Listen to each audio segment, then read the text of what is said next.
leave. But we did take action on an employee matter for our new director of special education. I think Dr. Hansen will introduce him later. Do you want to do it now? Okay, go ahead. Thank you, President Lee. And as he reported on, we did take action in closed session. The board 4-0 took action to appoint our new director of special education. That is Mr. Jason Ramirez. Jason, would you please stand up?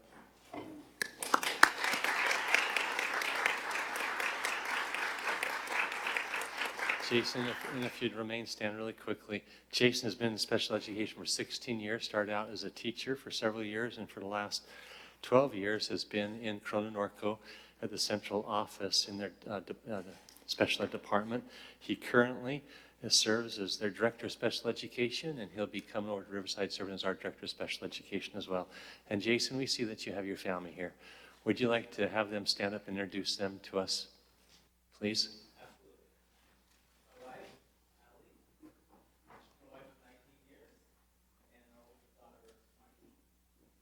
What school does she go to? She goes to Santiago High School. Okay.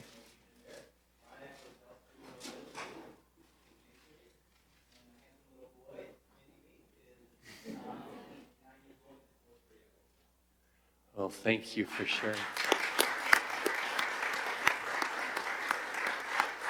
Thank you for sharing your husband and sharing your dad with us. And again, congratulations, Jason, and welcome to the Riverside Unified School District. Yes, welcome. Thank you for being here and bringing your family. We look forward to having you part of our team. Yeah, and if you want to stick around, or if you and your family want to stick around, you're welcome to. If you want to go celebrate, you guys can go celebrate too. Yeah. All right, next we'll do the Pledge of Allegiance. And as they're walking out, Dr. Lewis, would you mind leading us in the pledge this evening?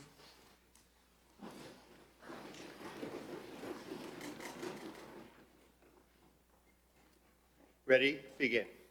I pledge allegiance to the flag of the United States of America and to the republic for which it stands, one nation, under God, indivisible, with liberty and justice for all. Thank you, Dr. Lewis. Next, for members of the public that wish to participate, it is the public input portion of the evenings. I don't have any cards up here, but if you would like to participate, you can get a card in the back, fill it out, and bring it up to Beth. All right, seeing nobody, we'll move on to the main point of the agenda this evening, which is our study session regarding projects for Measure O. I believe Mr. San Martin will get us started.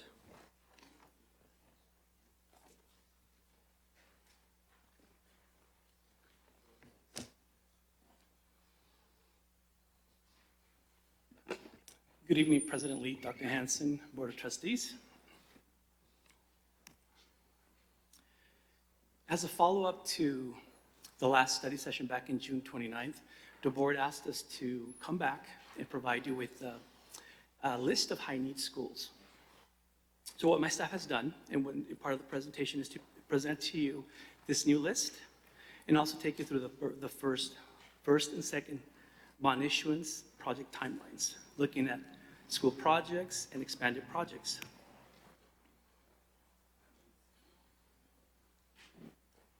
Part of this effort took a team to get us where we're at today.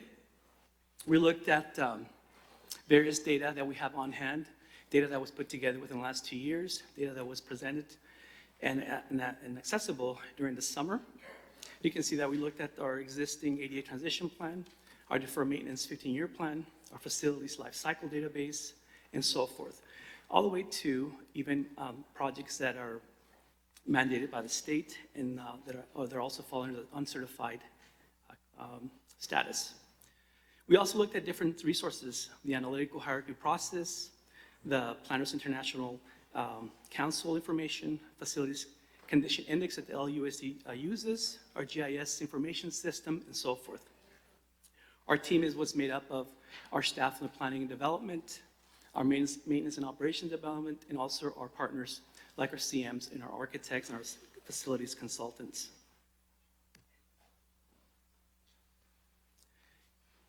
Part of this process, as we looked at the data that we have on hand and the resources, we agreed that statewide, and what other districts are doing, are looking at 4 areas, 4 components that are very important as when we start looking at detail of existing facilities and their conditions. The first data that we looked at for comparison as a criteria, we looked at failing systems, which include site conditions, our different maintenance needs, the age of facilities, the different levels of previous modernizations for specific sites. We also looked at the statutory requirements, including our non-DSA Fuel Act buildings that exist, our Title V's, ADA compliance, Title IX, which includes parity. The third area that we looked at to compare our schools, we looked at school capacity. School capacity contained capacity analysis, our Department of Education's building density requirements, excessive portables on our sites, and site densities, which will include fields, parking lots, and so forth. The fourth area that we also looked at was funding. We looked at Measure O allocations, the state modernization eligibility for each specific site, our developer fees as our district share, and also state new construction eligibility. These 4 areas were used as part of our analysis to compare our data, and so that we used it as a comparison, pros and cons, when we looked at specific sites, when we compared elementaries with elementaries, middle schools with middle schools, high schools with high schools.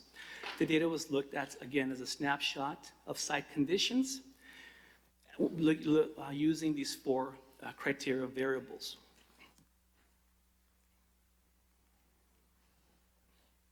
Part of our planning process was also to look at the relative impacts to be considered as we start planning and looking at these, the results of our findings. We looked at timing, part of the planning and construction phasing, our funding capacity, looking at our bond, looking at local funds, and also state funds from our eligibility, and when those funds from the state will become available. Our bidding process, our methods from bidding, part of the construction phasing, and when would planning and construction would take place when we look at it during a timeline spectrum. But also we looked at the cumulative project impacts, meaning how many projects can we actually achieve within our first bond issuance? How many projects can we continue with our second bond issuance and third bond issuance? We've agreed that looking at more than 5 projects, even 6, was a limit. Part of it was, again, looking at our funding capacity, but also the impact at each individual site. It would be unrealistic to, as much as we would like to have 10, 20 schools in modernization at the same time, that was just not realistic for us. When it came down to the classroom impact, that was just too much for us and for the sites to bear. So we took that in consideration. Now, the first 3 groups that we were identified to move forward during the first bond and second issuance, and that's within a 6-year range. We have Group A, which includes Harrison, Highgrove, Jefferson, Madison, Sierra, Group B, and Group C, going through those schools. The funding has been allocated, and also potential state funding as those schools move forward within the next 6 years. A total of $189.6 million of capacity, of funding capacity with Measure O and state funding. This next illustration is just a map of where groups A, B, and C fall within our district. Group A are the green triangles, Group B are the circles, and Group C are the squares. So this just gives you a point of reference of where those schools landed in terms of their highest needs. Mr. San Martin, can I ask a question? On that previous slide, when you have groups A, B, and C, and you have state funding at $40.9 million. So is that based upon the project needs or potential needs at those 3 groups? That would be the total amount it would be eligible for, or that's the amount we'd be reimbursed for within that time frame? The $40.9 million represents a snapshot today of those specific schools that are eligible for modernization today. So, meaning as these schools progress in terms of construction, design, and so forth, there will be a period when we submit for funding, and those fundings either will come in as soon as those applications are submitted, and in some cases later on will be reimbursed for those funds. But in total, within the next 6 years, the capacity of those projects would be $40.9 million. Okay. Mrs. Alavi also has a question. Thank you. You'll notice the dearth of little marks in trustee area 1. That's because almost all the schools in trustee area 1 are a little newer. But one of the things I was going to ask you about with failing systems is, did you take into account the fact that a lot of the schools in my trustee area don't get Title I funds and therefore don't have the funds to invest in infrastructure such as computer lines and so forth and so on. And I was wondering if you took that into account when you thought of failing systems. Yeah, we took a snapshot of our existing schools and where they fall within their existing condition, their systems, their fire systems, their infrastructure. In terms of technology, those are a lot of our schools, because they do fall within a newer age. They were our newest schools. They did, for some part, receive E-rate funding. Again, that's across our district. But we did look at, mainly as a snapshot on existing conditions in terms of systems, site areas, not necessarily if a site has received technology in terms of computers or tablets or so forth. But that seems to be an area of real, should I say, a difference in the district. Some schools have a lot more in terms of computer capability and some don't. And I'm surprised that might not have come into play. Is that not something that you would take into account when you do a Measure O remodel? Well, we did look at that. We looked at the infrastructure for technology specifically. When were those schools last modernized? When was those last schools received E-rate funding? So across the board, what we're presenting tonight, these three groups rose to the top in terms of highest needs. The schools that you're referring to, those were newer schools that have also, when we compare just technology, Group A and Group B and Group C actually rose to a higher level. Doesn't mean that those other schools don't have needs. When you compare it with the rest of the four buckets, the results came that these schools in particular had a higher score of other needs. Mm-hmm. Mrs. Alavi, can I ask you a question? When you mean technology, are you talking about like the infrastructure or the devices or both?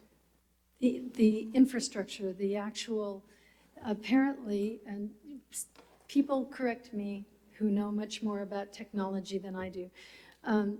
The Title I schools were able to get the computer lines in that would give more access. They also have more devices as well. So like the bandwidth for getting online or something like that? That's not something that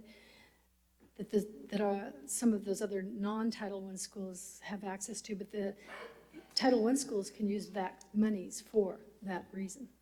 Okay.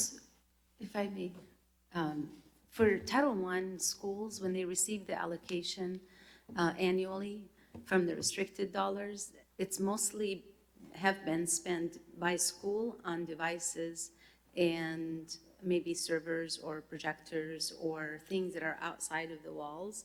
But the E-rate program and the technology services and some of the LCAP dollars that were allocated last year, if you remember the last few years, there's been over $4 million a year that was allocated for infrastructure.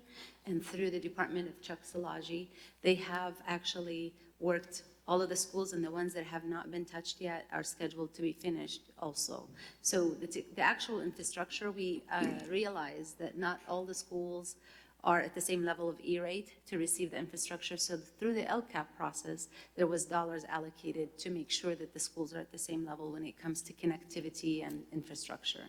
But the Title I dollars went to devices outside of the walls for the most part at all of the schools. So yeah, some schools have a little bit of a better ratio than others, and that's something that our educational services side is working on also to how do we continue that path and have equity through the LCAP, because the ones that are not using dollars from Title I's we have done a lot of different things through the LCAP process.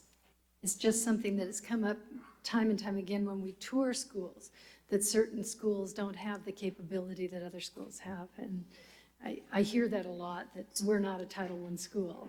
Right, so this year, just to give you, I know this is a little bit of a birdwalk, but through the LCAP process this year, we've reallocated the LCAP dollars by unduplicated and shifted some of, to give them more dollars that are supposed to be spent in the area of things that the school needs from technology or supplies. So I think as we continue the process of the LCAP and the advisory group, and maybe Ed Services can speak more to that, all of those interests come to us through that process. And if there's more need that needs to be spent on the technology, I think that process will take its course this spring, because we're going to start that process immediately. I mean, actually, we've had one session with the superintendent's advisory group, but the process will continue this spring. So Lynn, if you want to speak to that. We just have our first community advisory committee meeting coming up on the 28th, I think it is. So we're starting the process early, and that will be an opportunity for us to look at the needs of the schools.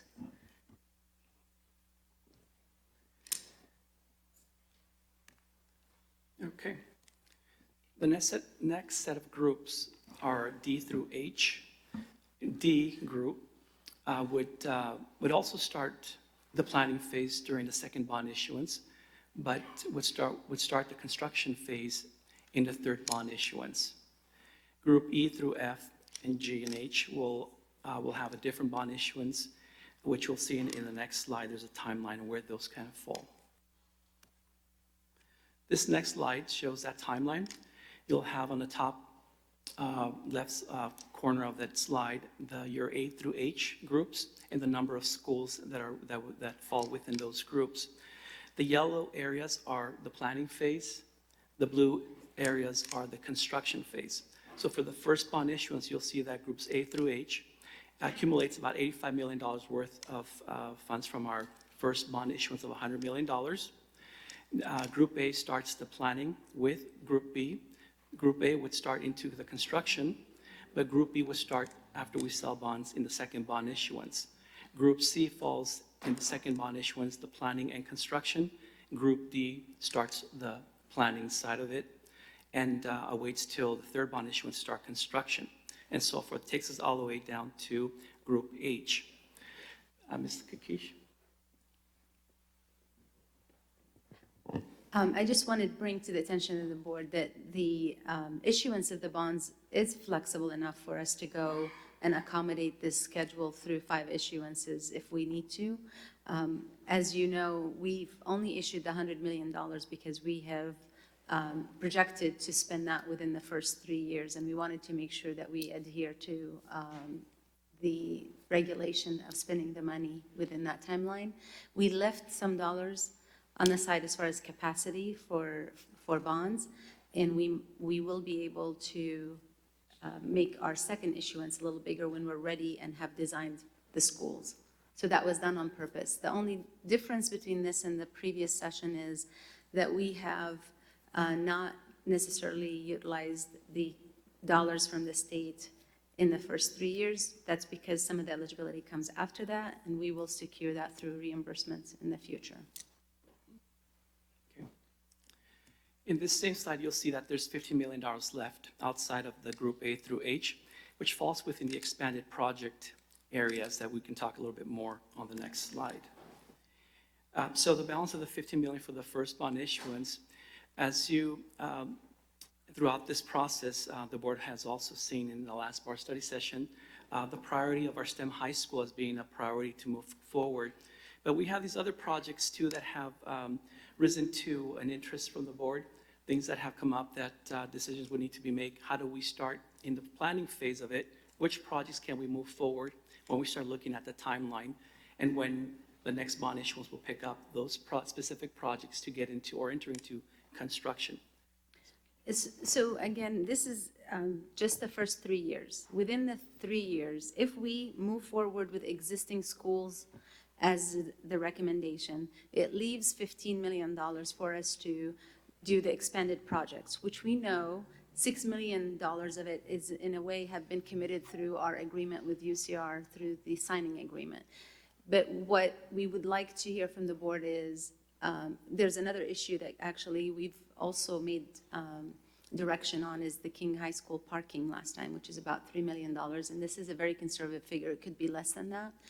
And so in this area, we would like to know, within the first 3 years, there will be a difference of about $6 million. And we know that the neighborhood schools overall is important. So it could be how we handle growth area as far as the growth, how we listen to the next study about the neighborhood schools from East Side and Casablanca, which is coming to you in November.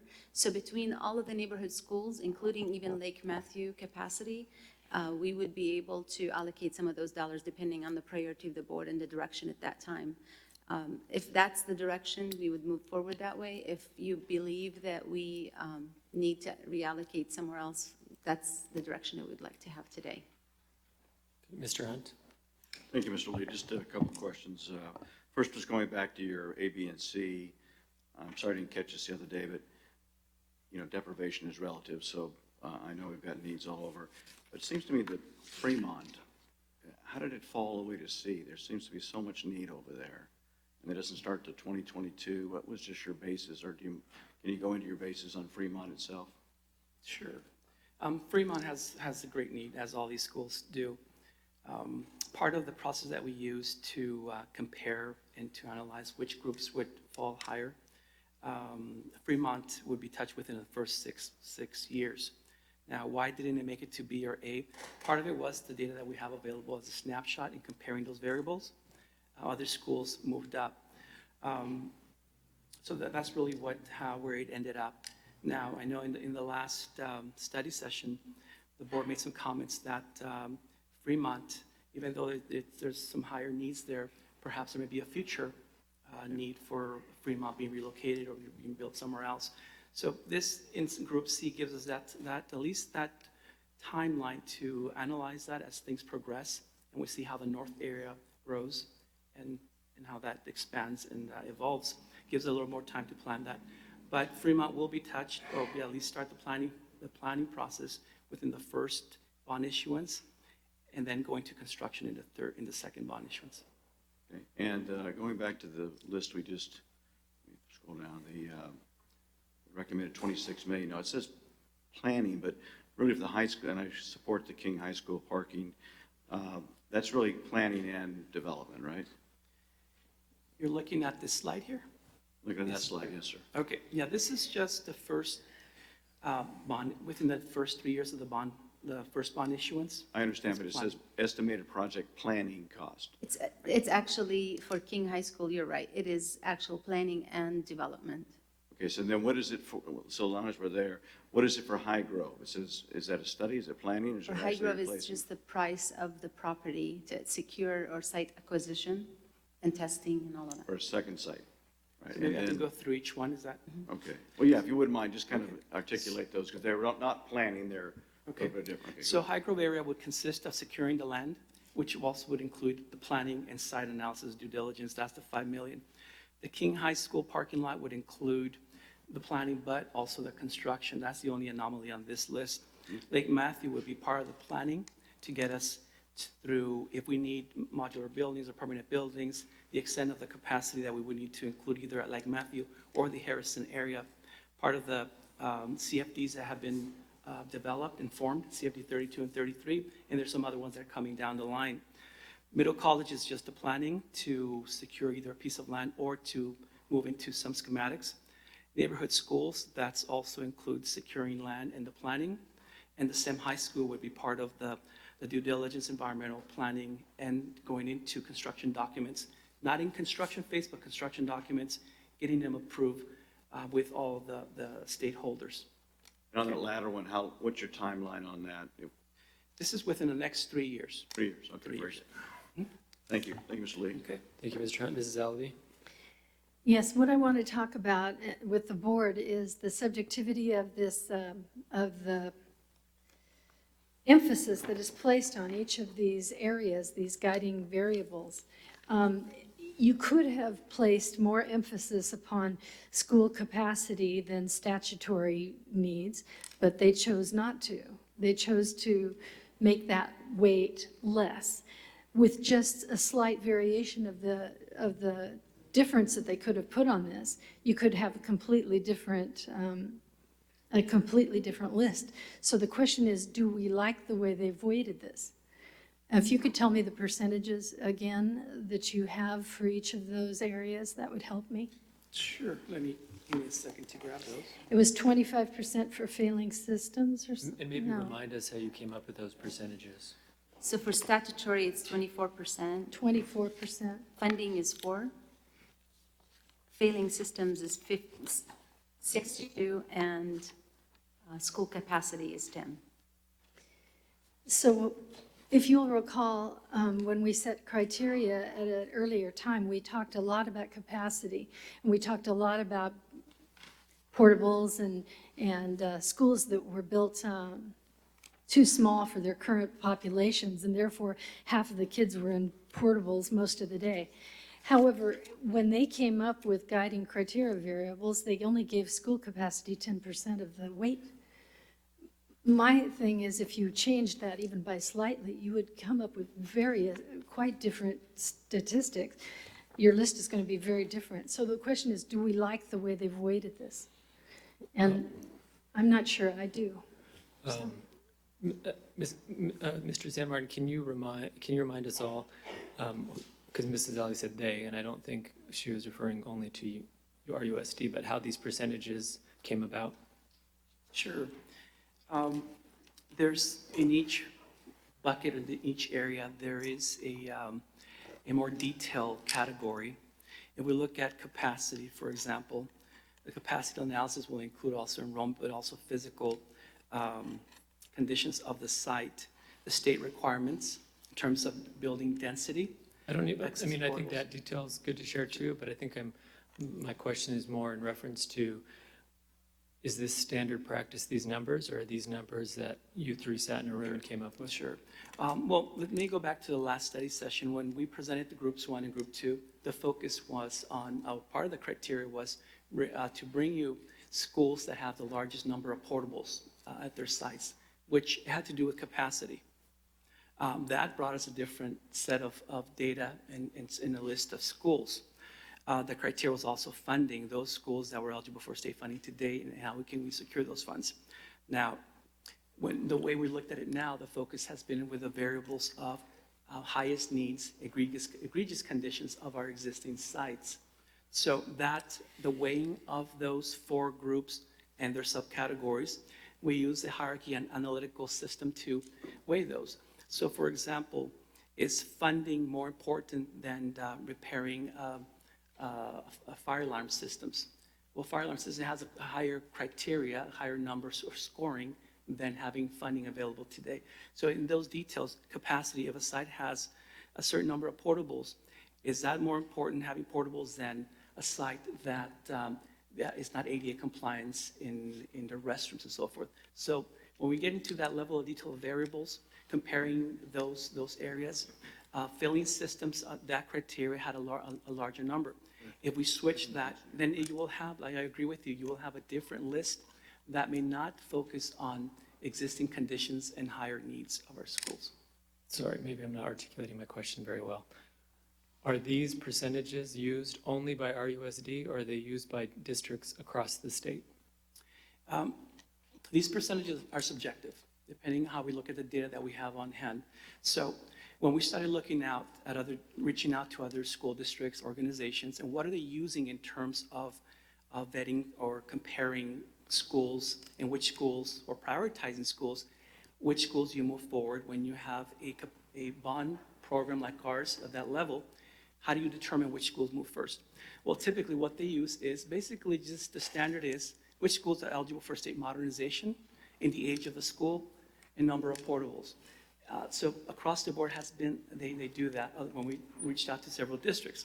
Other districts like LAUSD, they have a more detailed system using a facilities condition index, which what they do is through their maintenance department, they have a database where they keep the age, the life of systems, and they grade them. They give them a score, they weigh them, and then they come with the results of which is the highest thing. So in terms of percentages, it's subjective. I mean, that can always be changed. And part of this hierarchy system is what is more important from a score of 1 through 9, 9 being more important, 1 being equal.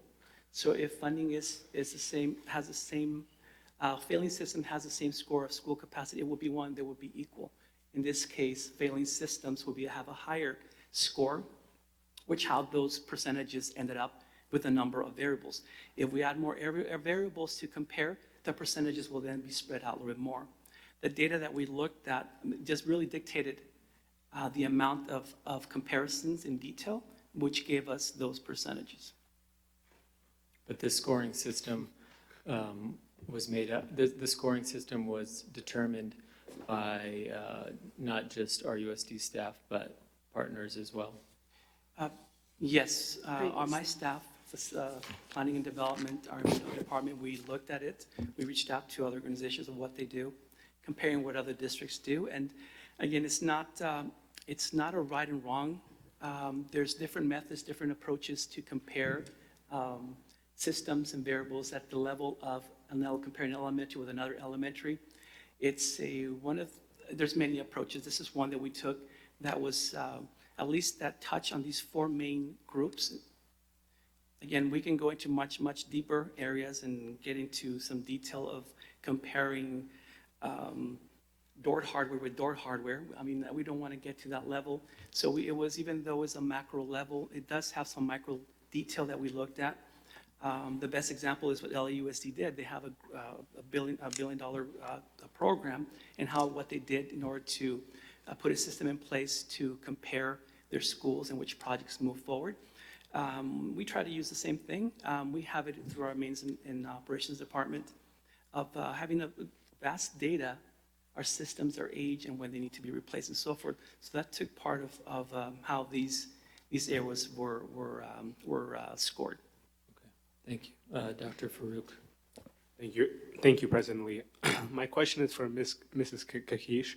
How much is, because to Trustee Alavi's point about the statutory and school capacity and so forth, how much of it is a function of our exposure to litigation and financial liability? How much is that a driving factor in that? So once you touch the school, you have to address the statutory. If you are not touching the school, it's going to be based on an accident. If an accident were to happen and we were not ADA compliant, then they will use that as a defense, as a litigation, and we would have to be addressing that from that perspective. If we have the opportunity to do all of the ADA, the titles, compliance, and all of that, really districts overall don't do those until the construction project comes into place, unless it's an egregious condition. And I think that's what he took in consideration, is that.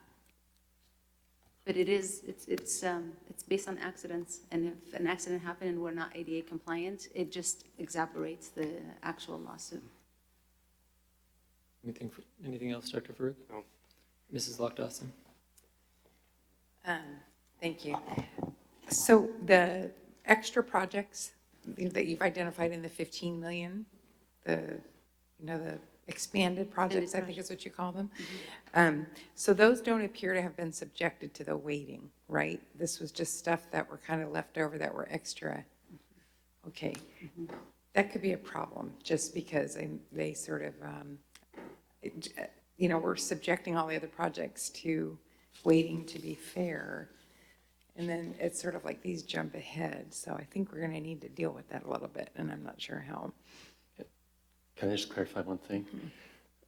Of the 6 up there, staff never looked at STEM high school at UCR as an extra project. It was the board's top priority. That was $6 million to start the planning right away. And so that 15 now turns to 9. As far as the High Grove and the parking lot at King and Middle College and some of that. So don't want to mislead you regarding, is STEM considered up for vote or an extra project? That was clear from the board. It's a top priority, and we're moving down. And so that 15 minus the 6, you're really looking at 9.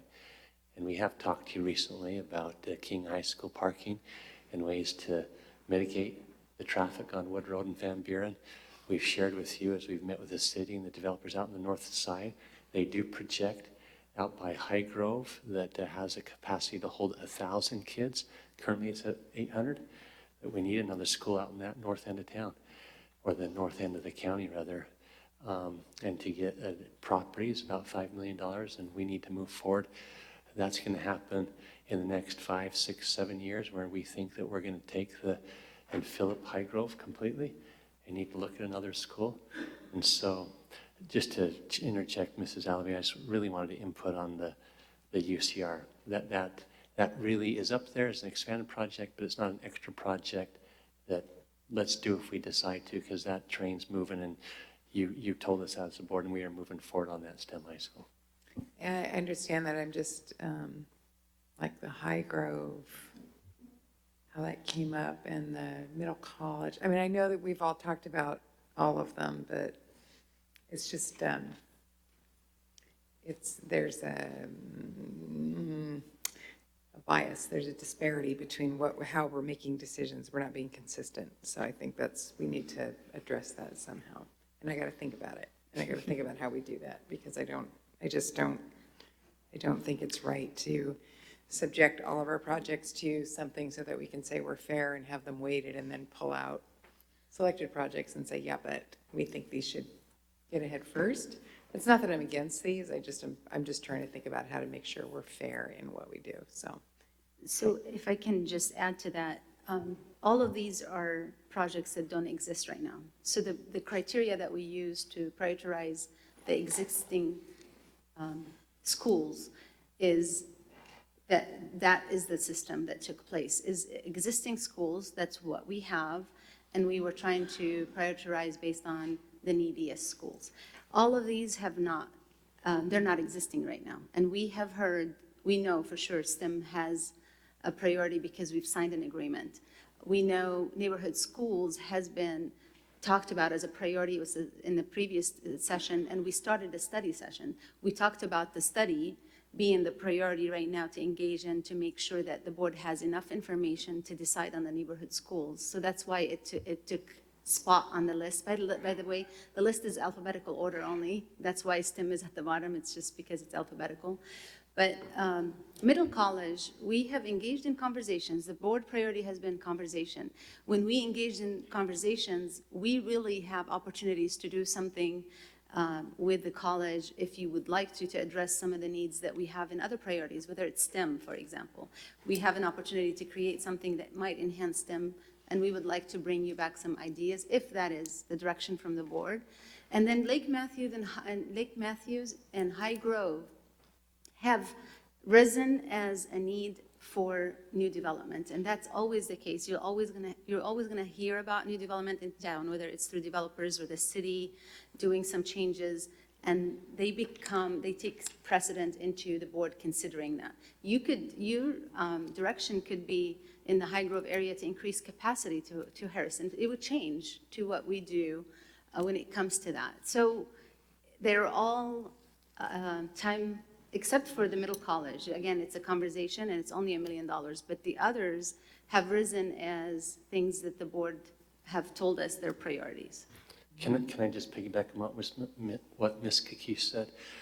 So again, STEM priority, we're moving forward, and so there's the $9 million left.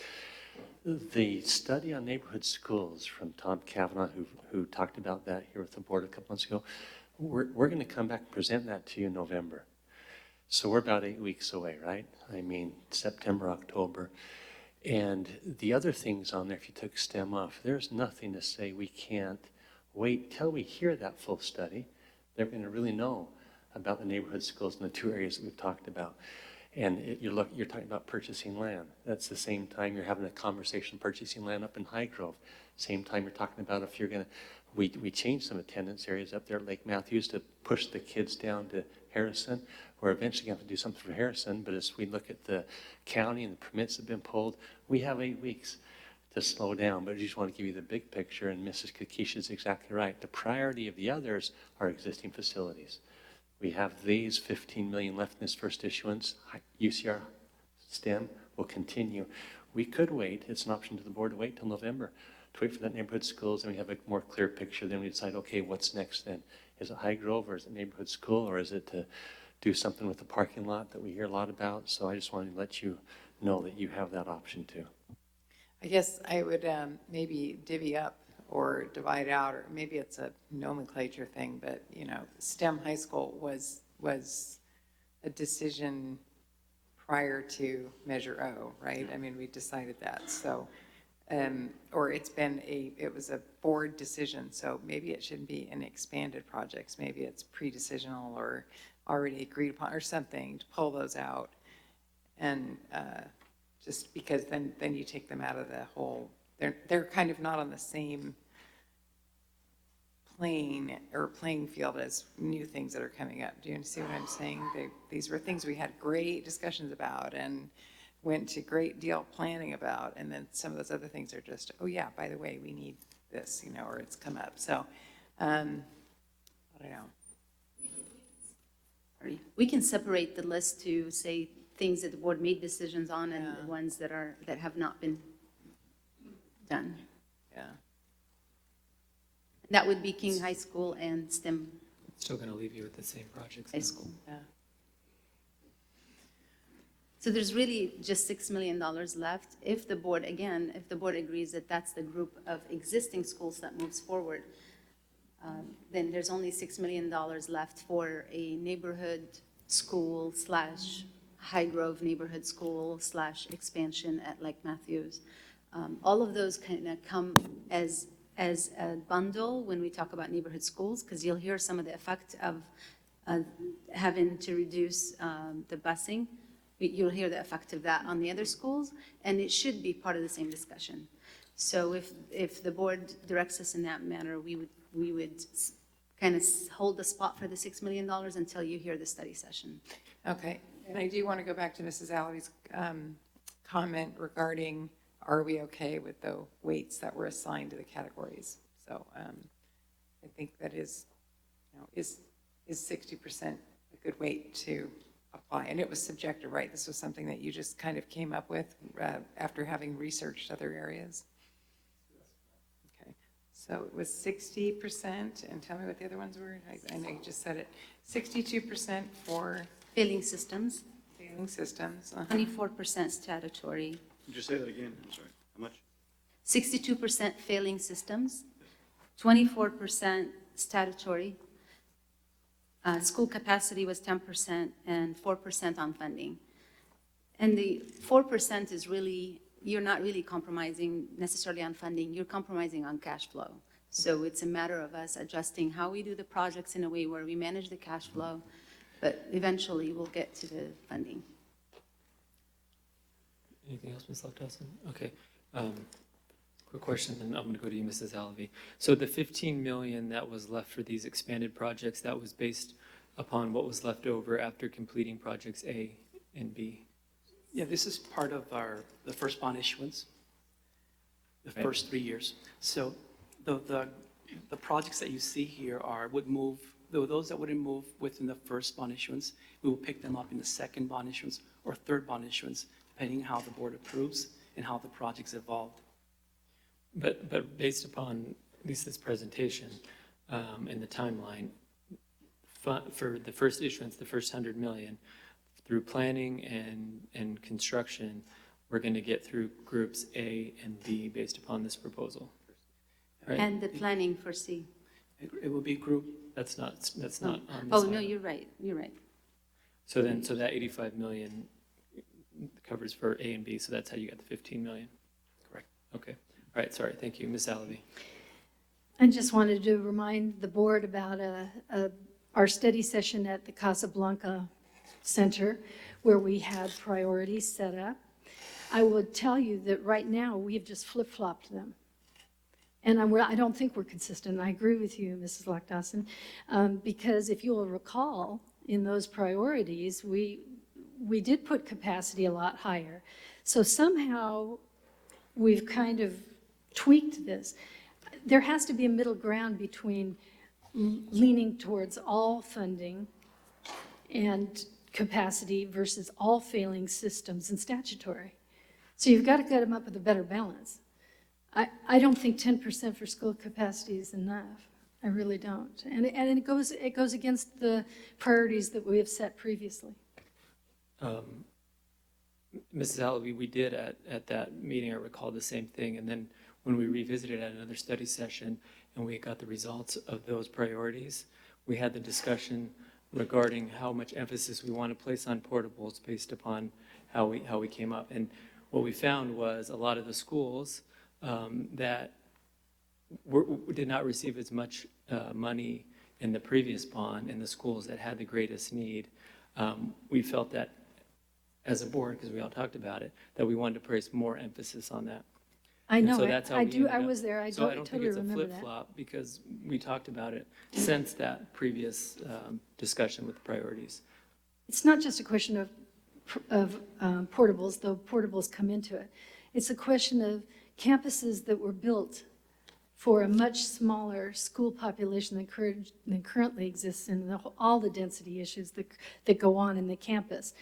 And I'm just saying to make it more fair and to make it reflect our previous priorities.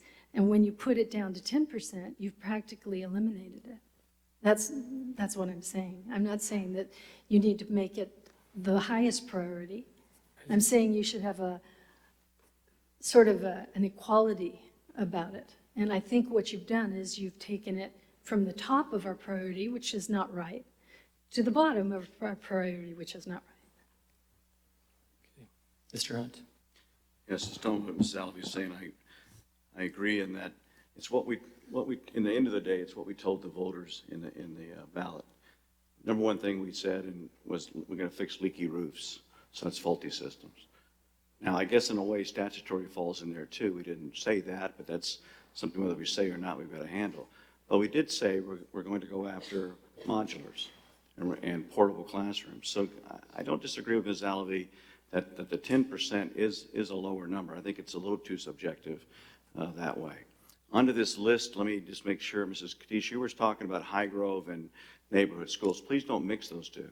Those are very different. You know, High Grove, we just found out, and Dr. Farouk and I have asked for a meeting with the county, found out we had the city's housing element plan report, and that made us change a lot of our thinking about the downtown, about what's going to happen there.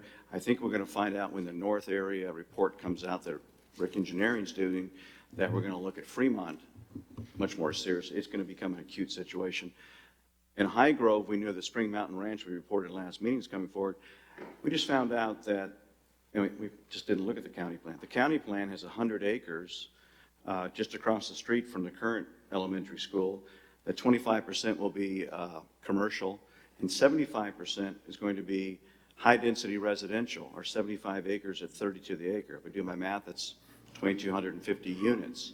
So those things, some of this is going to change, but I support the list the way it is, other than I think under neighborhood schools at 10 million, even if the report comes back that Dr. Hansen has articulated and says you could do both, we can't do both at once. We're going to pick one. And so I think the idea is if we wanted to now, or we could just wait, but we want to take that down to 5 or 6 million, we could. But otherwise we can just wait with instruction when we decide as a board, because maybe I'm wrong, maybe we can do 2 schools at once down the line, but we're going to have to, it's probably going to be one, and we'll move some of that money back.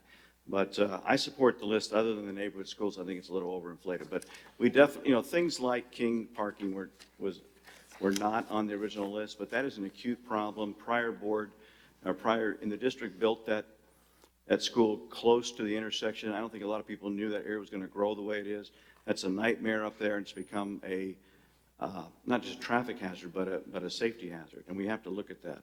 And the middle college is an opportunity that was really sort of running along about the same time we were doing O. And now we find out that Riverside Community College, which we have a great relationship with, wants to do something. They're moving forward on a bond. I think it's prudent for us to have this money in there so our staff can respond on behalf of the board to ideas.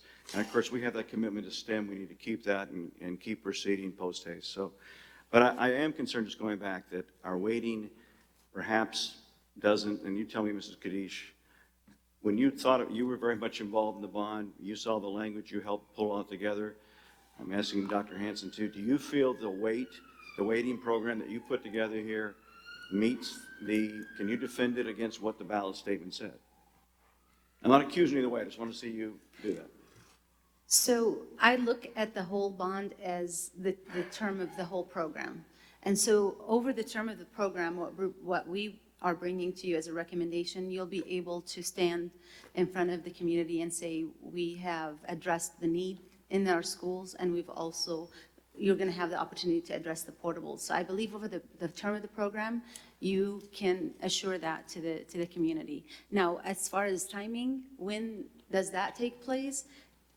That's your preference as a board as far as the priorities that you would like to take in consideration. And so at the last time, we believe we heard you saying, and maybe not all of the board, but majority of the board was saying we were so heavy on replacing portables. We did tell the community that we want to replace portables, so every time we touched the school or brought it to school for you for recommendation, we addressed the portables in that school.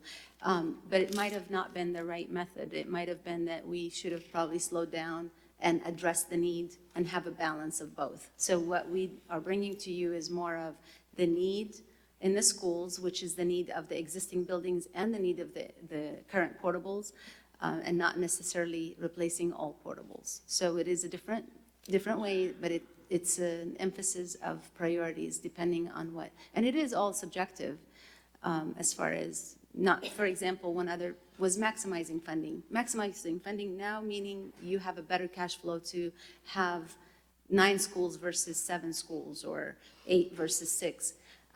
That wasn't necessarily the best idea as far as trying to address the neediest school, because that's not how the state works with eligibility. So we went back and looked at it in a different perspective, and we're trying to manage the cash flow in a different way by having different issuance if possible, maximizing dollars that way versus maximizing state funding. So it is a different approach. It changes the criteria, and as soon as you change the weighing of all of the buckets, I would call them, we will come up with a different list too. So it is at the discretion of the board as far as where do you want to put the weights. I do want to mention that some of the needs also in some of the schools that are down the line in issuances D through G, whatever that last group, you will have to address some of them probably sooner than what is recommended, depending on things that you want to do. For example, Poly is going to come up to you as a need to, what do we do with the land across from Poly? We will have an answer for you soon based on a CDE visit. So that can come up as a project where you would have to give an idea about it, exactly how we're doing King. King is at the bottom of the line, but yet the idea of traffic issues came up as an urgent need, and we needed to bring a solution to the board. Poly could be in that discretion. It's not really recommended for schools to keep land that we haven't had any plans to how we were going to use it. So that's coming to you also soon, and I would just want to make sure that all of that is flexible at the direction of the board. So thank you, Ms. Kadish. I recommend that we look at, and I'm just doing numbers unscientifically, but apparently they did subjective too. But faulty is a problem. A leaky roof's a leaky roof. But I don't know if it's worth 62. So I wonder what it would look like, and this is just ideas, but if it was 50%, because that is an item, leave statutory at what it is, but give, I think we're all concerned about capacity. We did tell the voters. I don't know if I can clearly stand up at Stater Brothers when the mom comes up to me and says, Alcott is a sea of modulars, Mr. Hunt, that I can say, oh, well, we met the criteria and we met what we told you we were going to do on the bond. So I'd like to see about some more go to the capacity. And then I remember being, you and Mr. San Martin really drove home. You got to get the matching funds where you can get the matching funds, but you gave such a low number to that. It surprises me. So I would think we'd want, so I'm a believer now, Ms. Kadisha. I thought we were going to matching funds, so I want to give more there, but I think we need to give more to capacity. So I want to remind the board of the discussion that took place here regarding funding. One of the reasons why we try to capture funding sooner than later is the state. The state really changes the program anytime they want to, and they are in the middle of changing the program. So it could change eligibility for schools. It could change where we stand in line. And so, and they also just approved the issuance of the bonds. So the sooner you file an application, the better off we are standing in line for that funding. When we presented a scenario that would secure some of that, it does address schools that might not be the neediest schools, but they are eligible for funding based on the criteria that the state has put for us. So what we're presenting to you is more of a balance that we're not giving up on those dollars. We are going to file the application, but it might not make it at the same timeline as if we would to maximize it coming sooner than later, because it puts us at a different place in the pipeline of all the projects from the state and all the districts. It puts us at a lower place, but it's again, we thought we heard you saying you want to address the neediest schools, and we went back and gave it more weight. Funding, again, we're not compromising funding. We are saying that we will receive it later, so it limits what you do in the first issuance, but I don't think it limits you for the future issuances. So we would probably, what you're saying is we would pay for some of those up front and seek reimbursement let down the line. In a specific timeline, yes. We still have to adhere to certain timelines. I'm just still concerned about capacity, not that I don't have confidence in what you did, but I want to hear what my colleagues have to say about that. Well, thank you, Mr. Just a quick comment on this. So, flip-flop has been brought up. So I think now as a board, we're flip-flopping back to what we originally started, which is fine as a board. If that's what we agree on, we can flip back to that. But I also want to remind all of us that this bond is a 15-year bond. So it doesn't mean that capacity is still not important. It is important. It just means that those higher need schools should get done first before we address some of the capacity issues. Also, from that last bond study session, when we talked about the capacity at portables, we were talking about some schools that we just grouped portables all together, whether the portable was being used or wasn't being used, whether the portable was new or the portable was old, right? So those schools that have portables that are not good are going to also ping really high on the other criteria and still move up the list proportionally to the need of that school. For example, Madison, also a sea of portables, an NPR with the leaky roof, so it strikes 9s, correct? That's the highest need, 9s on multiple subjects within all the categories. And if you look at the other schools too, in the groups A and B, they were ping high on every category under every subjective category as well. And in terms of the criteria, I'm not saying it's a perfect system, but we did ask, and correct me if I'm wrong, Mr. San Martin and Mrs. Kakish, that architects, engineers, construction managers, facility consultants, planning and development staff, and M&O staff all participated in coming up with the basis for this. So while it is subjective, it seems to me a lot more objective than any of us can come up with the criteria based upon what this report says. So that's kind of my thoughts on this capacity issue. I like the way it is. I think it's a much more fair and equitable system than we've had before. We talk about wanting to have all of our students have the same environment, regardless of where you live and where you go to school. And while this won't ultimately achieve that immediately, it will bring us closer on par a lot faster than the way we had it before. Mrs. Alvey. Well, a couple of things. I'm not exactly sure that handing over the responsibility that we were given as elected people to come up with criteria to all of the experts is exactly what I had in mind, because really they have tweaked it differently. Now, I'm fine if the board wants to do that, but I'm not sure that that's the case. We spent a lot of time at the last meeting discussing poly. I'm glad you brought that up, Mrs. Kakish, because waiting 9 years to decide what to do about that extra property doesn't sound very responsible. We've got this land and we've got to decide, is it worth it for us to pursue it or not? And that's not something that I think we should just sit on and pay taxes on for 9 years and wait around to find out. And so there are a lot of other issues that need to be taken account of. As far as statutory goes, excuse me, jet lag, you guys, jet lag. If it is something that is truly danger to children, it shouldn't even exist right now. So I think the statutory is conflated here. I think that we have laws in California that say, when you're going to redo things, do it this way. That's fine, I'm good for that. But if there is really a safety hazard, it should be changed right away. And I don't think any of our schools have that kind of safety hazard.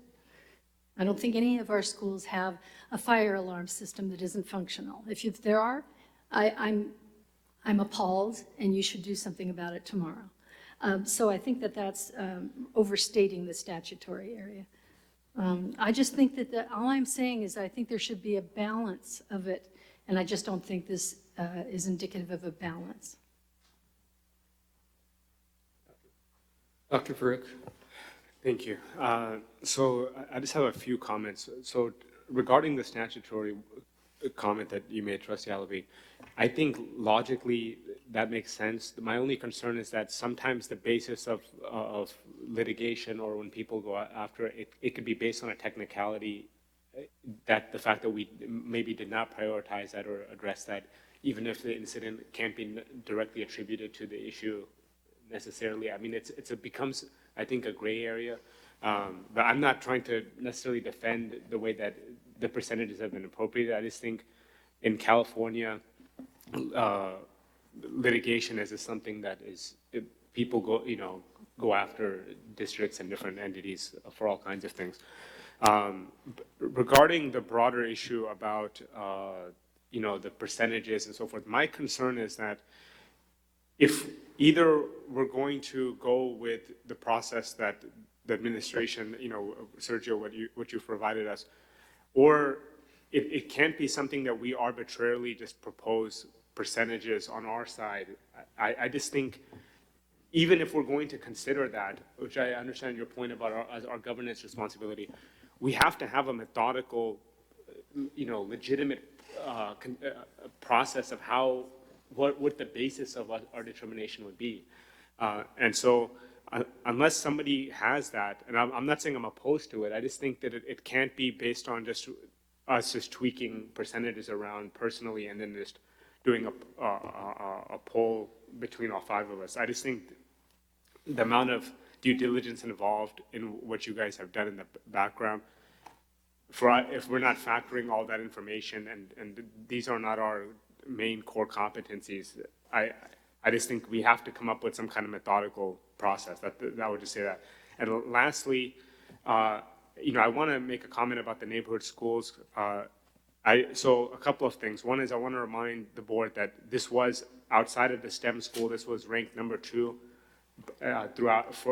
collectively as our board, as a priority when we did the prioritization process. The second thing is, this is not something, when we look at some of these other schools and we're mentioning that they have some deficiency or some kind of improvements that need to be made, we're talking in the neighborhood schools about a situation where for like 50 years plus,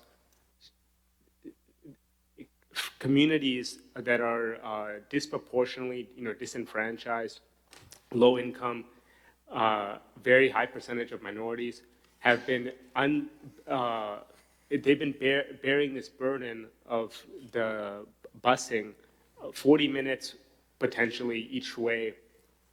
We're talking about almost 2,000 students. If you combine Casablanca and East Side, it's about like 1,800, I think. That's a very significant thing, and I just think, conscientiously, if we're going to even compare that to some of these other things, I just think if we're equity as our guiding principle, I don't know how we can reconcile treating that as a normal project and recognizing the values of those issues. So I just wanted to put that out there. Thank you. Thank you, Dr. Farouk. Mr. Hunt. Yes, to Dr. Farouk's point, I think equity more than any board I've been on equity here at this board, is very much a guiding principle. But dollars are going to be dollars, and I don't believe we're going to be able to do, even because we have to make sure the state's going to feel the same we do about creating a new school. So I'm just picking Casablanca. I don't know if they're going to do it just based on busing, and we don't like busing. So we have to look at all that. I don't believe we're going to be able to do two, and I agree with Mrs. Allaby that we bought the Poly land across from Poly to do something.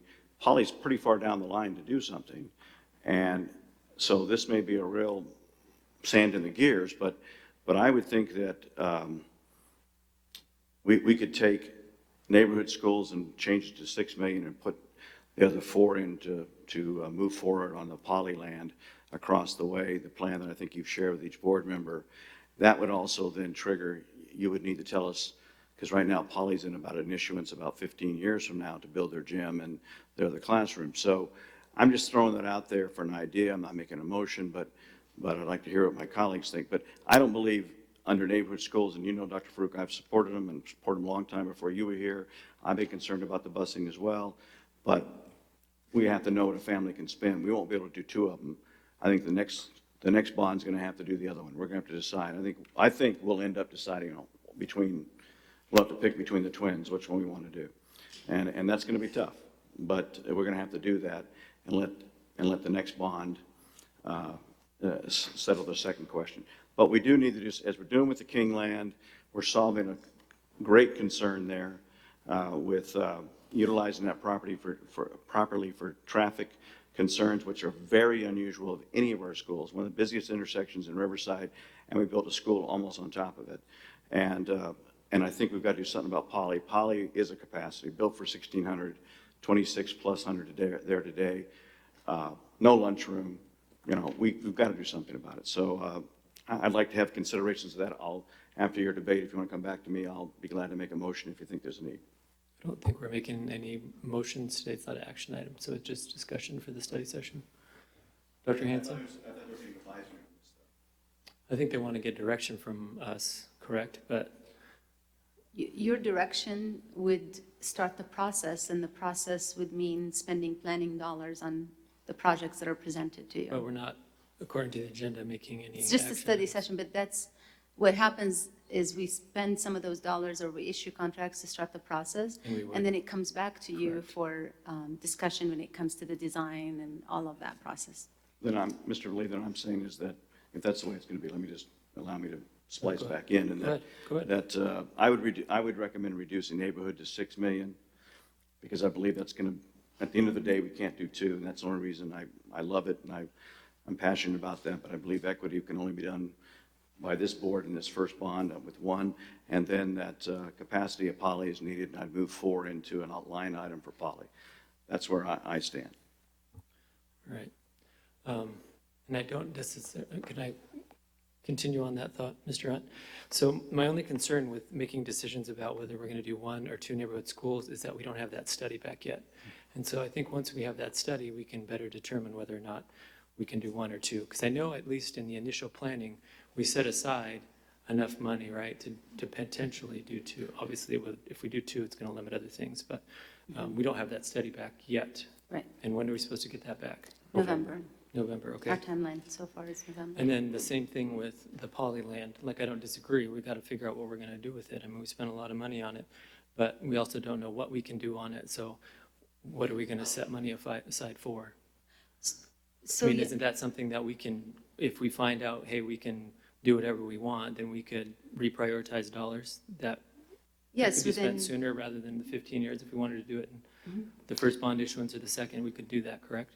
right, and I think I agree with you on waiting on making the decision on the rest of the dollars. Like I said earlier, 6 million for the STEM, 3 million for King, we all agree on. The 6 million that's left after that is the ones that are in question to start spending, and that can wait till November study session. And by then, we will have the meeting with CDE regarding the Poly, and we'll be able to bring you more information on that if you would like to have it as part of the discussion. Okay. Okay. What do you think of that, Mr. Hunt? Yeah, that's fine. We did set aside the money. I think it's going to be, as you mentioned, it's going to be difficult to do 2, but I'll wait till then. Let's put slot it in your minds that I'll be bringing up Polly again then, if we decide to only go with one. Okay. Thank you, Mr. Hunt. Dr. Hanson, did you want to chime in? She's Yes. been patiently waiting. Thank you, President Lee. We appreciate as staff the amount of study that the board has given, and we recognize the hard decision that's before the board. And so thank you for giving it your due diligence. And I just want to clarify a couple of things because we're talking about those 4 buckets: failing system, statutory, funding, school capacity. And let me give you a couple of examples. Just because statutory ADA received 24% doesn't mean we're only going to do 24% of that on that campus. You heard if we touch a campus, we need to go fix all the ADA. Just because we've assigned funding only 4% doesn't mean we're only going to collect 4% of the dollars we're entitled to from the state. We're going to collect as many dollars that we can from the state. And so the hard part about the decision is, well, we have $1.3 billion in needs and a $400 million bond, and we need to start first somewhere. But when we start, we're going to do all the work on those school sites. And so the schools that we shared with you a couple months ago, that work would have been done on those school sites. Now here's another list, and I recognize that that's a difficult position that the board needs to make, but I don't want you to think or have the public think that we're only going to be collecting 4% of the funding or only going to be doing 24% of the statutory. We're going to do all the work when we get there, even address the capacity of that specific school. If it is leaving the portables because they're really new, or if it's replacing the portables with a new building and all. And I just felt like I needed to clarify that for the board this evening. Thank you, Dr. Hanson. Dr. Farouk, back to you. Thank you. I just wanted to respond to Trustee Hunt's comment. I do appreciate that you've been vocal about this issue, but it's one thing to be vocal about an issue, and it's another thing to back it up with, moving something forward. And I think to make a position. A little exception with that, I got to tell you. No, but it's a strange comment. I think taking a position on the number of schools or whatever the issue is before seeing the report, I think that's not. I don't think that's a proper thing to do. We haven't gotten the report yet and all the facts. I hope that you would hold your judgment on it until you see the report. Ms. Luck-Dawson. Can someone just explain to me next steps for, I think we do need to look at that Poly property, right? I mean, I think your point about paying taxes on it for 9 years is well taken. So can you just kind of step me through then what's next? I know we need to meet with the State Board of Ed folks or DH, whoever that is. So where we're at today is from going back to our last study session, the board gave us direction to start master planning Poly as a whole. That would include the property across the street. So what we've done, we've engaged our design team to meet with the site and looked at their highest needs and priority in terms of what will we do now that we have a property in play with looking at the site as a whole, including what does the state think about this? What is their thought? So as we start preparing schematics of what can we build across the street, the Department of Education, we've been having discussions with them. In fact, we have a meeting with them this Thursday. They're going to walk the site, and as part of their process, as we submit a request, formal request from the Department of Education to give us their score or their input on the site that we're looking or considering to put a school function. In this case, it would be either classroom wing or fields. So we have this meeting with the Department of Education this Thursday. She's going to come down. Her name is Bedelia Honeycutt. She's in charge of the Riverside and LA County areas. She's going to walk the site. She's going to give us her formal, not recommendation, but her input in terms of looking at what we've prepared as a schematic of what we can build there. And we'll bring back to the board an update of what we're thinking of in terms of schematics and what we're looking at using that property across the street, and provide you with the Department of Education's official response. The Department of Education will respond typically with mitigation measures of what we can do in terms of a specific site. And then as a district, we will include those mitigation in our design and as we move forward with the project. All right, thank you. Mr. Hunt? No, that's okay. All right, go ahead, Mr. San Martin. Okay, so the next steps here is, as we have identified these groups of projects that fall within the first bond issuance, fundings that we have on hand, we need to get our design team on board and giving them direction to get boots on the ground, doing their assessment on these specific sites. The design team will then prepare site analysis, their findings and recommendations. The design team will prepare schematics, options, and alternatives, looking at what we have in terms of funding available, looking at the scope of work that they're proposing and alternatives to get us there. And we will come back to the board to give you an update on those specific groups. In this case, will be Group A and Group B as we move forward with design. And then the second phase, as we move forward, is really to get into the design and construction development, really getting us into the level of shovel-ready to secure state funds, but also prepare us to move into bidding and construction of these projects. Before you move on, Mr. San Martin, Mrs. Alabi has something. If we're going to go forward with the way things are outlined in this particular proposal, I can't endorse it. I think that it's too far removed from where we were and doesn't acknowledge some of our other higher priority needs, so I can't endorse it.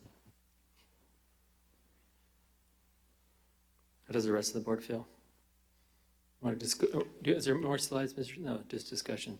All right, so why don't we figure this out? So, Mr. Hunt, do you want to comment on how you feel about how the proposal of the groups? Yes, Mr. Lee, thank you. Sorry, I didn't mean to put you on the spot. But. No, that's all right. Yeah, I'm shy to speak. I do agree with Salavi that capacity needs to be looked at. It was given, I'm sorry, the one that got 62% was what? Capacity got 10%. I just don't think it's enough. Obviously, that faulty needs are there, but I would recommend, if we're going to throw out numbers, I mean, I don't know how we do that, because as you said, they did take into account, Mr. Lee, all the staff's input, maintenance, site supervisors, et cetera. But I'd like to see more weight given to capacity. As Mrs. Allaby pointed out, statutory, we're going to do it if it needs to be done, and I'm sure there's no fire alarms that aren't working. There's leaky roofs perhaps, but they get addressed right away. But statutory is real about ADA issues, and as you say, if we don't touch a campus, then our risk is, if we touch a campus, we have to do something, bathrooms, ADA, et cetera. If we don't touch a campus, we're just risking whether or not we get sued, because Grandma Tripp says that we know that's happened, that's an actual one.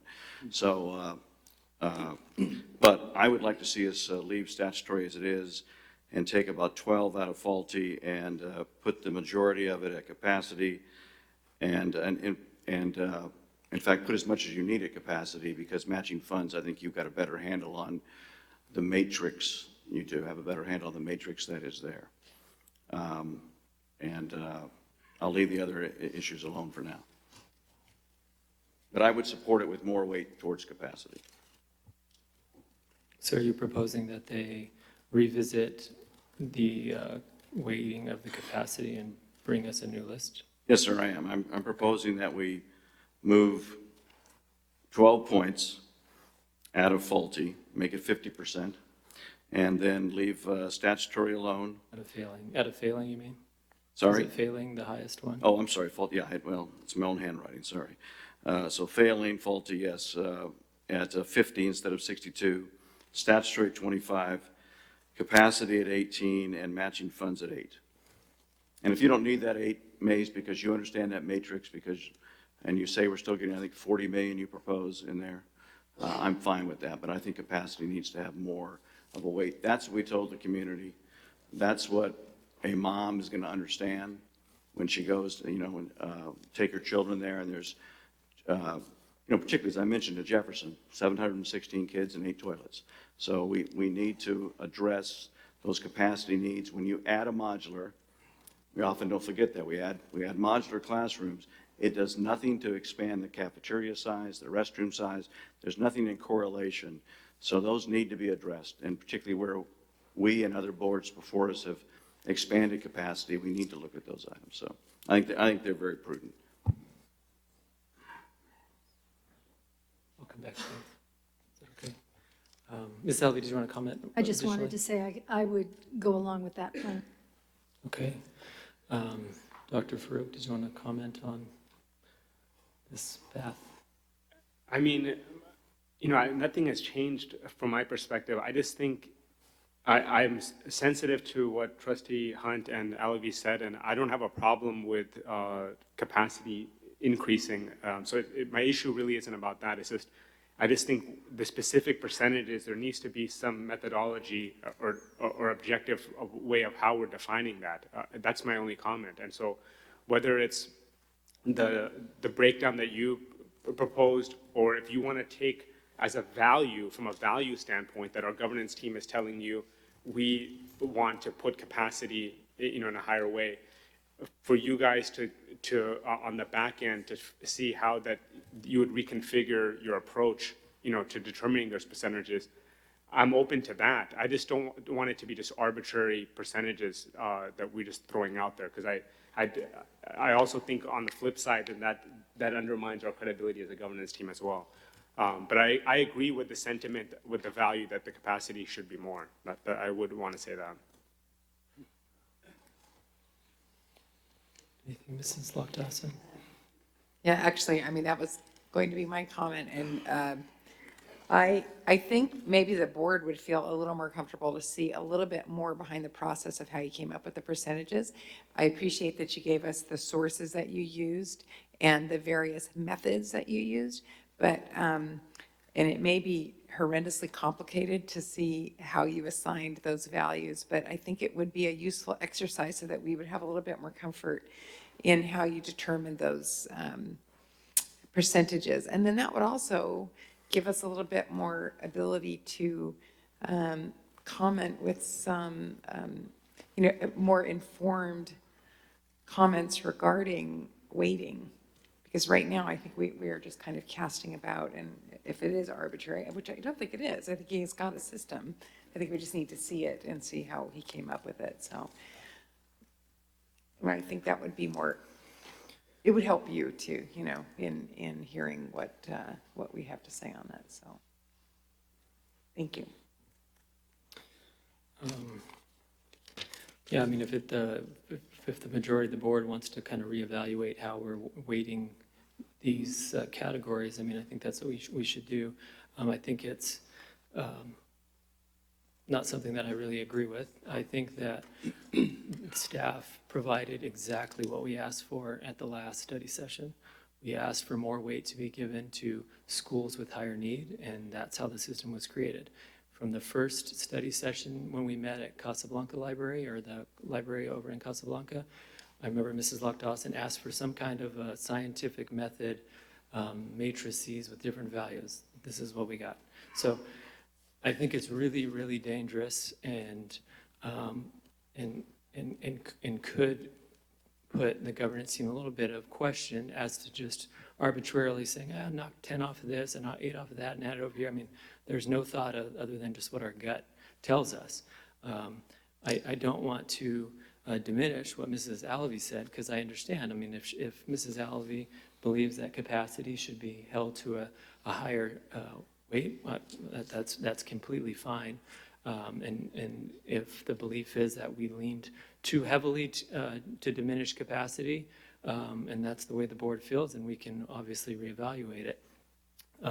My only concern, one, is time, and yes, do we still have more time? Yes, but again, will be the 4th time we bring it back saying that we don't like it. So I think we as a board need to be a little bit more clear, or we need to articulate ourselves better, either when we're meeting one-on-one with staff or at board meetings, so that we don't have to keep revisiting how we're going to rank this. And then I think my last point will just be whether we're more concerned about capacity or the STEM school or fire alarms or roofs or whatever the issue is. It's not that they won't get done. They're all going to get done. It just matters when they're going to get done. So, I mean, I don't know how staff is going to go from here, because you're hearing different things, but I mean, I think that there's been a lot of thought. We brought a lot of people to the table. Another thing that we've asked for multiple times is not making decisions in isolation, and we brought our partners that work with us at various campuses over the last several years who know our campuses inside and out, and they participate in this decision-making process. And if any of them that are here tonight think this is completely what you didn't propose, then I'd like to hear that. But I'm not seeing that, I'm not hearing that. So I don't mind revisiting, this one board member doesn't mind us revisiting the weight of capacity, but to just assign an arbitrary number, I'd be completely against. Mrs. Luck-Dawson. And, I mean, to be fair, too, we did ask for a weighting system, I agree, but this is the first the board has seen it. So, and that's why it's on discussion. So, you know, we can ask questions like, well, where did that 62% come from? So I do think it's totally fair to ask how that was derived and how you came up with your system. And but I'm not sure the board didn't give adequate direction so much as this is the first we've seen of it. So, I mean, now this is our first reaction. So I think coming back, we're continuing to hone it, and that's where we're going, so. Maybe Sergio, you can email the background detail on that, the breakdown. Sure. That big Excel, yeah, sure. Mr. Hunt. Yeah, I don't think it diminishes the board and the direction of the governance team to have the debate when we're all 5 here together. It's a little harder with the staff when we're alone, but I mean, still the list looks good. I mean, I can't argue with it. If you added, as I'm saying, if you increased by 70% capacity from 10 to 17, I guess that's right, not 70, what is that? 3.5. But would it change, in your opinion, you're the one that did this, how much would it change this A, B, and C grouping? I'm not sure. I would have to go back and look at those percentages, how they change in terms of normalizing the data and weighing it and seeing the results. It may be that it will may come back with the same results, or it may change and flip things around. The focus was on existing conditions. Now, for us, time is of an essence. You know, we're trying to also maximize our dollars with the state. As things progress, the state is looking at selling bonds. They also have proposals to change how they change their program in terms of who qualifies and eligibility for funding. I would propose that perhaps maybe if the board is okay with the first A group, that we move so we give direction to our design team to get us going, start getting those boots on the ground, and come back and start looking at the second bond issuance, perhaps looking at a different approach, and present that to the board. Our urgency is getting us through our first bond issuance. We have $100 million that we sold bonds. It needs to be spent within the next 3 years. We have idea of the list of groups that we believe staff recommends that those are our highest needs and that we would need to move forward with. But again, if the board wants us to come back, I mean, that's no problem too. We come back with the data and see how those changes may also have a different result or they remain the same. Well, it's still my light. I don't disagree with that. I think that we have to, in the operations committee has heard this from the staff. They need to get engaged with the professionals out there, move forward. We need to be able to then, we can't apply for funds with the state matching until we have something to apply for. So I would be supportive of moving, you know, looking at this other weighting ideas, and et cetera, and justifying your 10% versus my speculative 17%, whatever. But I would urge that we do move forward, that my colleagues agree. We move forward on Group A so they can begin doing the paperwork and everything and the engagement contracts they have to have with our professionals and get into the planning stage so we can go after state funds. Thank you, Mr. Hunt. Dr. Farouk. I want to echo Trustee Hunt's comments, and I just want to reiterate, in case there was any ambiguity about my earlier statement, that I actually respect the methodology and the approach that you took.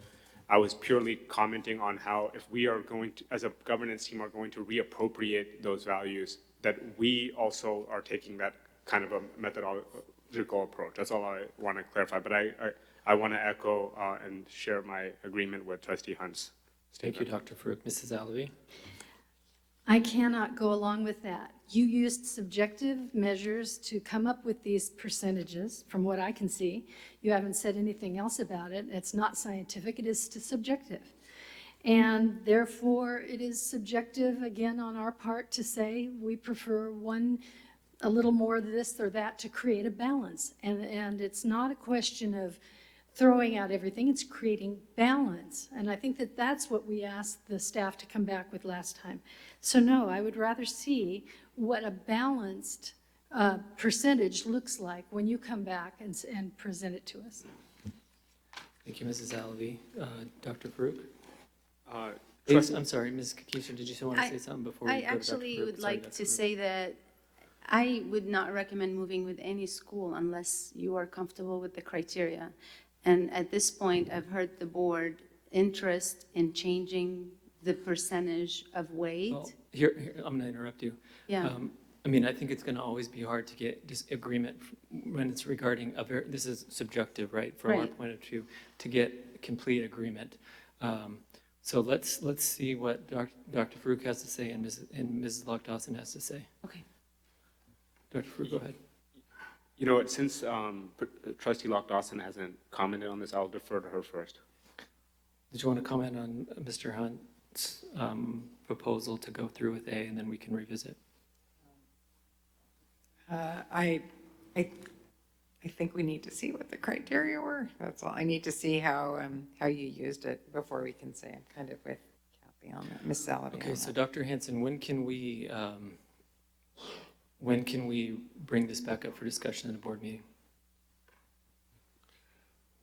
Well, we have a board meeting come up on October the 2nd. It's a general board meeting. We could have a presentation to the board during that open session. We have another study session come about a month from now in October. Yeah, We could what's put the this- next board meeting? October What's on the calendar? October 2nd, we're going to come back and give you the mental health update. We're going to come back and share with you an update on PGS, board priority. And then we have a couple presentations in the community, CPR and those kind of things. And so we could presently have some time in that meeting to probably spend another 30, 40 minutes going deep into this project. And those items aren't necessarily have to be discussed at that meeting? Correct, they don't. Well, what does the board feel like if we have staff kind of educate us about their process a little bit more and how they came up with these values? Based upon our recommendations, make any tweaks if necessary, and then we can talk about this again on the next board meeting? I'm okay with that. The reason, I want to clarify, the reason, and Dr. Fruit, thank you, that I said go forward with Group A is because Mr. San Martin said he needed to go through with Group A. Now the person he reports to said, no, she thinks we ought to wait. So staff, you need to understand where the voice you're going to have if you expect us to understand how to respond to you. So I'm fine with withdrawing what I said and going with Mr. President Lee's recommendation that we hear this in October. If you can come back that quickly and come back with a unified voice and how you're going to do the waiting. I agree. I just don't think we should have, this stark of a difference. If there's 3 that are okay and 2 that are not as okay, then I would rather it be, we don't all have to agree, but if we all want to better understand, or a majority of us want to better understand the methodology on how they came up with these values, and maybe try to poke holes in it and get answers to make us feel more comfortable moving forward, I don't think 2 weeks is going to hurt anybody.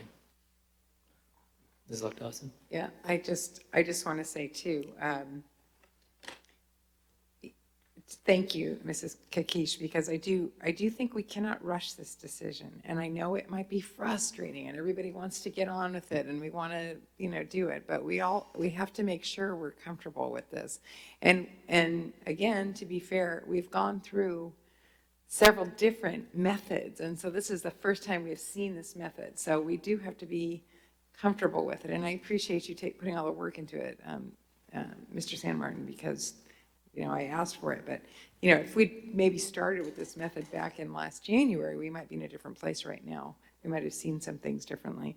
But we're here now, so I think we need to get to a place before we pull any triggers on anything where everybody feels comfortable with it. And I think as you mentioned, I just would like to see the rationale and the method. Sure. Dr. Farouk, did you still have something? I agree that, especially because it's the very first issuance of the entire bond, that we should set the tone and we should have a broader consensus among all 5 of us on this. So I agree with that. One question I have for you, Sergio, that I think is really important is if you can help frame the state bond situation has been evolving, and, they're changing the program and all of that, how that materially impacts us in terms of us being, in terms of priorities for reimbursements and matching funds and so forth, what that really looks like time-wise.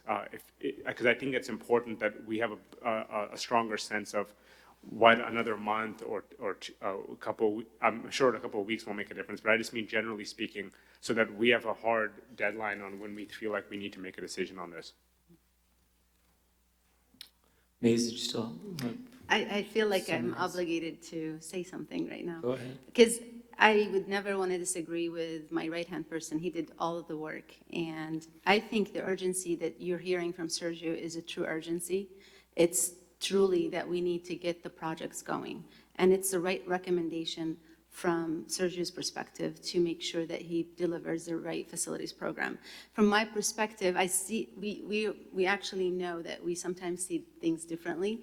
And I am reading the board in a little bit of a different way. Yes, he needs to push and get you to make a decision, but it's my job to also slow down to make sure we're making the right decision. Not that he doesn't want the right decision, but every day delay is a lot of dollars to you delay, whether it's in the planning or the construction and the change in the economy. So that's where he's coming from. And so you're seeing the two different perspectives that both actually help you hopefully make the right decision. All right, so before we conclude this study session, I'm going to check in on Michelle down there. How are you doing? I'm all good. This is actually really interesting to me, listening to these discussions and getting the different point of view, so thank you. That's good. I'm up here. Excellent. Is there anybody else that wishes to speak for the study session? I do have one, I'll give you an opportunity in a second here if you do. I do have one person that would like to speak for public input, and they came a few minutes late, so as long as nobody minds, we'll get to them, and then maybe we'll take a short recess. Mr. Hunt. Just a quick question to Ms. Kadish, just going back to or just Sergio, but really Kadish. The list, the expanded projects list. So we have availability earmark 15 mil, and we're proposing right now 26. So is your plan to borrow that from the future, or how do you, if we agreed to all six items, what would your plan on that be? We would, if we agree, right now on $9 million we've made decisions on, so we would make decisions on the next $6 million in the first 3 years, and we would move them to the next issuance as far as the rest of the projects. And it continues discussion in case any other item comes up, because this is a very vivid process, and there's things that are going to come up in other schools that you might want to address too. So we will be continuing to add any expanded projects to the list in the future. Well, I would like to see, and this is just me, and you have to ask the other four and all that, but I would like to see the Poly situation addressed. And I know that, I don't mean to move all of Poly up, but we have an acute problem at Poly with parking. And if we could, if the state allows us to move the softball or whatever over to the place, I would like to see that. I'd like to see a budget on what you showed us. I think probably each one of my colleagues saw that when we independently met with Dr. Hanson and you. The plan for Poly, I don't mean the gym, though I'd love to see the gym, but that parking lot that would be added, I think we're very much underparked at Poly today, and it's a problem for that school. And to have what it would cost to develop the X, Y, and Z fields that you would move over there to create that parking lot. To me, that's an acute problem. Maybe I'm missing something. Maybe, Mr. Hunt, this is more important at Poly, but I would like to see that added on here. And again, this is just for our discussion's sake, so I'd like to see that added and see what that would take. But Poly does have, like we have a traffic problem at King, good problems to have, too much business. We have a definite parking problem and a traffic problem there at Poly along Central. Thank you. Yeah, I think that would be nice. And you'll have met with that representative, right, from the state before the next board meeting this week. So yeah, that would be good to get an update on that. Okay. If there's nothing further, I'll invite Ms. McKeith up to address the board. Just a reminder, you have 3 minutes to speak on the item. Then this is a good segue with Mr. Hunt's comments. Hi, good evening, Melissa McKeith, Citizens United for Resources and the Environment. We were here last time with the Riverside Food System Alliance, and CURE, our nonprofit, the city, and RPU have been working collectively on what we call community capacity. In this instance, it's sustainable ag and irrigation. I want to talk about the property. First, I would really strongly urge the board take some action on the Poly property because it was a great step forward that you acquired it. We don't want you to lose it. Developers are always eyeing it, and as long as it stays fallow, you're paying, we heard at the last board meeting. And so having it be fallow in any capacity for any extended period of time, certainly not 9 years, would not be in anyone's best interest. In addition to considering the fields, we would strongly urge that some consideration be given to sustainable agriculture and irrigation courses for poly students, not a community farm, but actual training for poly students, which one could do in complement with fields and or with moving some parking to the poly lot and freeing up space on the poly campus for contiguous buildings. I am not an education lawyer, but I did contact the Department of Education's law department to find out about whether or not there were prohibitions on crossing streets. And, you know, we heard a lot at the last board meeting about how we'd have to build a bridge or we'd have to build a tunnel, which I sat back and thought that's ridiculous. I walked to school and crossed streets when I was 6 years old, and I see poly kids every day crossing. I have yet to see any regulations that would prohibit you from using that particular parcel. So I'm pleased to hear that the board is going to come out. I'd also like to point out that the lot currently has Gage Canal water, cheap water. It could be used at least temporarily while we're deciding on that long-term vision that people have for something other than agriculture. And because of the fact it would be student training, there are going to be other funds that are available either through the city or the USDA to support ag in the schools. And, you know, again, I don't know whether it's going to be 1 year before we do something on that lot or 5 years, given the financial constraints that you were discussing this evening. But I believe that there would be matching funds and funds that we could bring to work with the school district on looking at least some temporary use of that lot. It was a farm, actually, was the predecessor of my home. That was our backyard. I'm happy I don't own it any longer. It has a lot of gophers and is otherwise hard to maintain. So again, to sum up, the city has a very strong commitment to sustainable agriculture through Grow Riverside. It's their 5th year. RPU is looking at, and we're putting pressure on RPU to hire students out of Poly and the other schools to create jobs for them in irrigation. While that land is fallow and while it's in flux, we would really urge the board to take at least some look at that option because it is a less expensive option. And if nothing else, if you use that property, you won't be paying that fee or that charge to the school. And finally, in closing, you know, not everybody gets to go to a 4-year college. Not everyone can afford it. We have a lot of disabled kids in school. We have a lot of minority kids who aren't necessarily going to end up there. Permaculture jobs now, sustainable agriculture jobs are paying $30 an hour. It's not the way we used to think about ag. I know everybody wants to do high tech and we think about that, but if nothing else, schools are supposed to train people for jobs. Jobs make our economy stronger. That makes our city stronger. That's what capacity is about, in addition to, of course, classroom capacity, and we know that Poly is very much over capacity. So, questions? No questions. Thank you, Ms. McKeith, for Thank being you very here much. again. I heard the meeting wasn't starting until later, so I wasn't. No problem. We're glad you made it. Thanks. Okay, well, this will conclude our study session portion of the meeting. And we had some good conversation, but the conversation ran us about 30 minutes behind schedule. So let's keep our break to 10 minutes. So if we could be back here at 7:03, please. Thank you.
here too late. So if my fellow board members back there can hear me, let's come back and get started.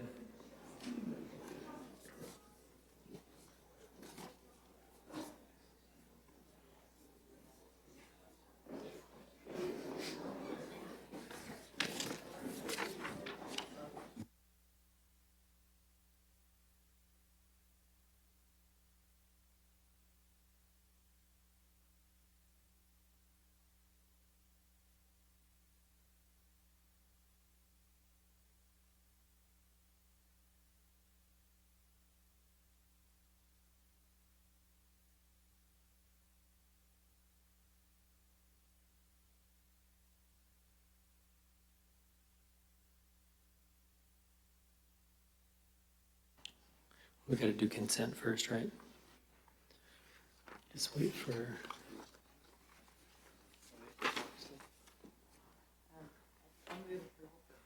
We don't have a quorum. I guess we do, huh? Yeah, you do. We'll give him a minute.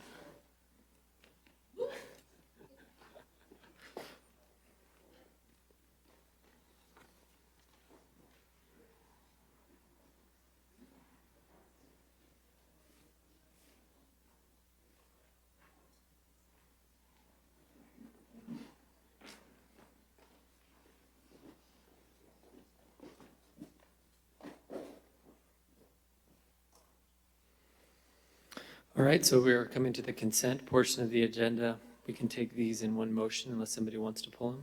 Ms. Luck-Dawson? I will move approval of the Thank you. consent agenda. Second. Mr. Hunt, did you second? Thank you, Mr. Hunt. Now we can vote. Go ahead. All right. That passes unanimously. Thank you, board. All right, next. I think we got the action part. Yes, so we have, there he is. Mr. Walker, go for it.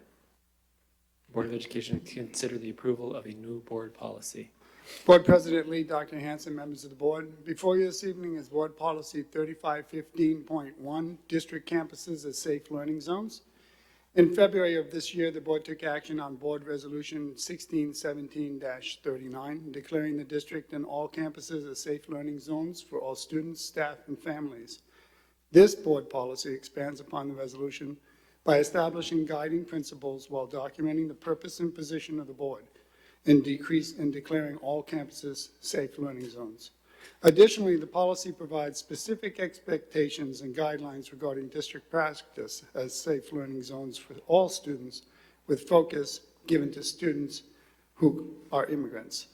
At this time, I ask the board to consider this new board policy through discussion with an understanding that you may take action on this item if you desire to do so. Dr. McGuire and I are here to answer any questions that you may have. Thank you, Mr. Walker. Dr. Farouk, you're up first. Thank you, President Lee. I really want to thank Tim on how diligent you were in terms of going through this process. I know there was a lot of nuances and complexities to it. I really appreciate all your efforts.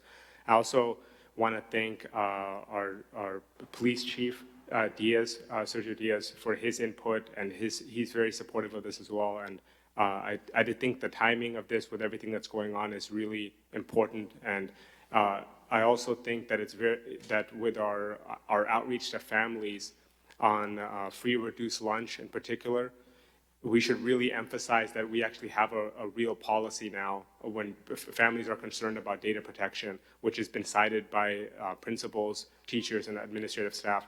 We actually have a real policy now that can protect them. I motion to approve this in the first reading if my colleagues are amenable. Thank you, Dr. Farouk. Any further discussion on this item? Second. Mrs. Alavi, second. Mr. Hunt, did you want to comment before we vote? No, that's okay. That's all right. Okay, great. I'll open up the voting. Okay. I'm going to just ask you. Sure. And Dr. Hanson, did I forget something? Did you present this and the next item in my meeting the other day? I don't recall us going over these items in my one-on-one with you on Thursday, I believe it was. These items being which items? This particular item right here and the next item, which is the changing the dates. I remember asking you about that. I thought that was going to be in November. but I don't recall going over this in our meeting the other day. You know, Mr. Hunt, I mean, I talked to all 5 of you. We may have missed it, but this was in also the board mail out. Yeah. The last couple times, so I don't recall specifically if you and I had a chance to talk about this one. Just to reassure you, Mr. Hunt, this is just taking the language from the resolution and making it back, so it's nothing new. Yes, sure. All right, thank you, Mr. Hunt. So I have 5 votes right now. I need 1 more. Okay. Did everybody vote? Can everyone check one more time? There we go. All right, thank you. So that passes 6-0. Thank you, Mr. Walker. So item number 2 on the action calendar is, I think Dr. Hanson is going to discuss possibly moving our board meetings from Monday to another date in the coming year. Thank you, President Hunt. And maybe I can address, to start off with the trustee Hunt just was mentioning, the timing of this is because if we waited till November, I feel like staff would be behind the 8 ball for messaging and getting this out. This recommendation is to look at changing the night of our board meetings off of Monday night to another night of the week. And if we do that, again, we need the next several months to make sure we reach out to all the different interested parties so that they're aware what we're doing come 2018. This is the second time we have talked about this with the board. The first time we talked about possibly changing off of a Monday night, and we thought about Thursday evening, but we learned after talking to you that Thursday is an evening that's used a lot by different agencies, foundations, recognitions such as that. And so you have a few slides in front of you. This one, first one is if we remain on Monday evening. You can see the months where we have 2 meetings. You can see the months where we have 1 meeting. January, April, July, and August, typically 1 meeting, and of course December. The asterisk at the bottom denotes times we have to move off of Monday night because of a Monday holiday or something such as that. We did take a look at this, and of course, we're not aware that there's any conflicts. We've been doing this in our district for years. Additional considerations, public utilities has moved their recently board meetings to Mondays, the 2nd and the 4th Monday of the month as we reached out to other public agencies. And so this is what a calendar would look like 2018 if we were to continue on the same path we've been on. The next slide, option 2, looks at Tuesday evening. Again, the asterisk denotes when we would need to move it.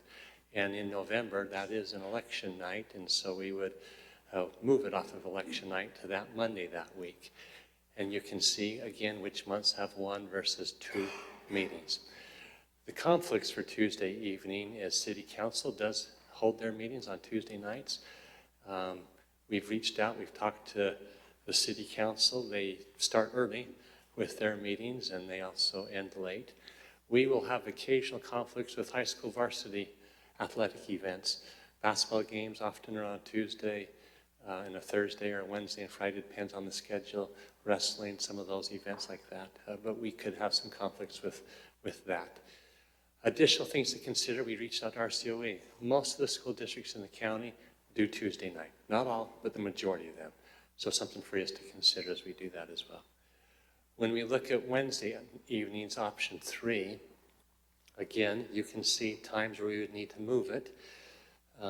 The asterisk there in September, that is a specific Jewish holiday that we stay on or stay off of every year, and so we would need to move a Wednesday night to a Tuesday night. Potential conflicts as we reached out to a lot of our different churches and things. It seems like Wednesday night is a youth group night for not just churches, but for maybe it's Girl Scouts or Boy Scouts or just, matter of fact, I talked to the high school representatives too, who will be giving reports, and they said to a person, a high school student members who are reporting, Wednesday seemed like most of the conflicts because of different activities that they're involved in. Not aware of any reoccurring community events or problems for a Wednesday evening. So this presentation is in 2 parts. So we can leave as is, Monday, Tuesday, or Wednesday. The other thing to consider is making a change in this structure.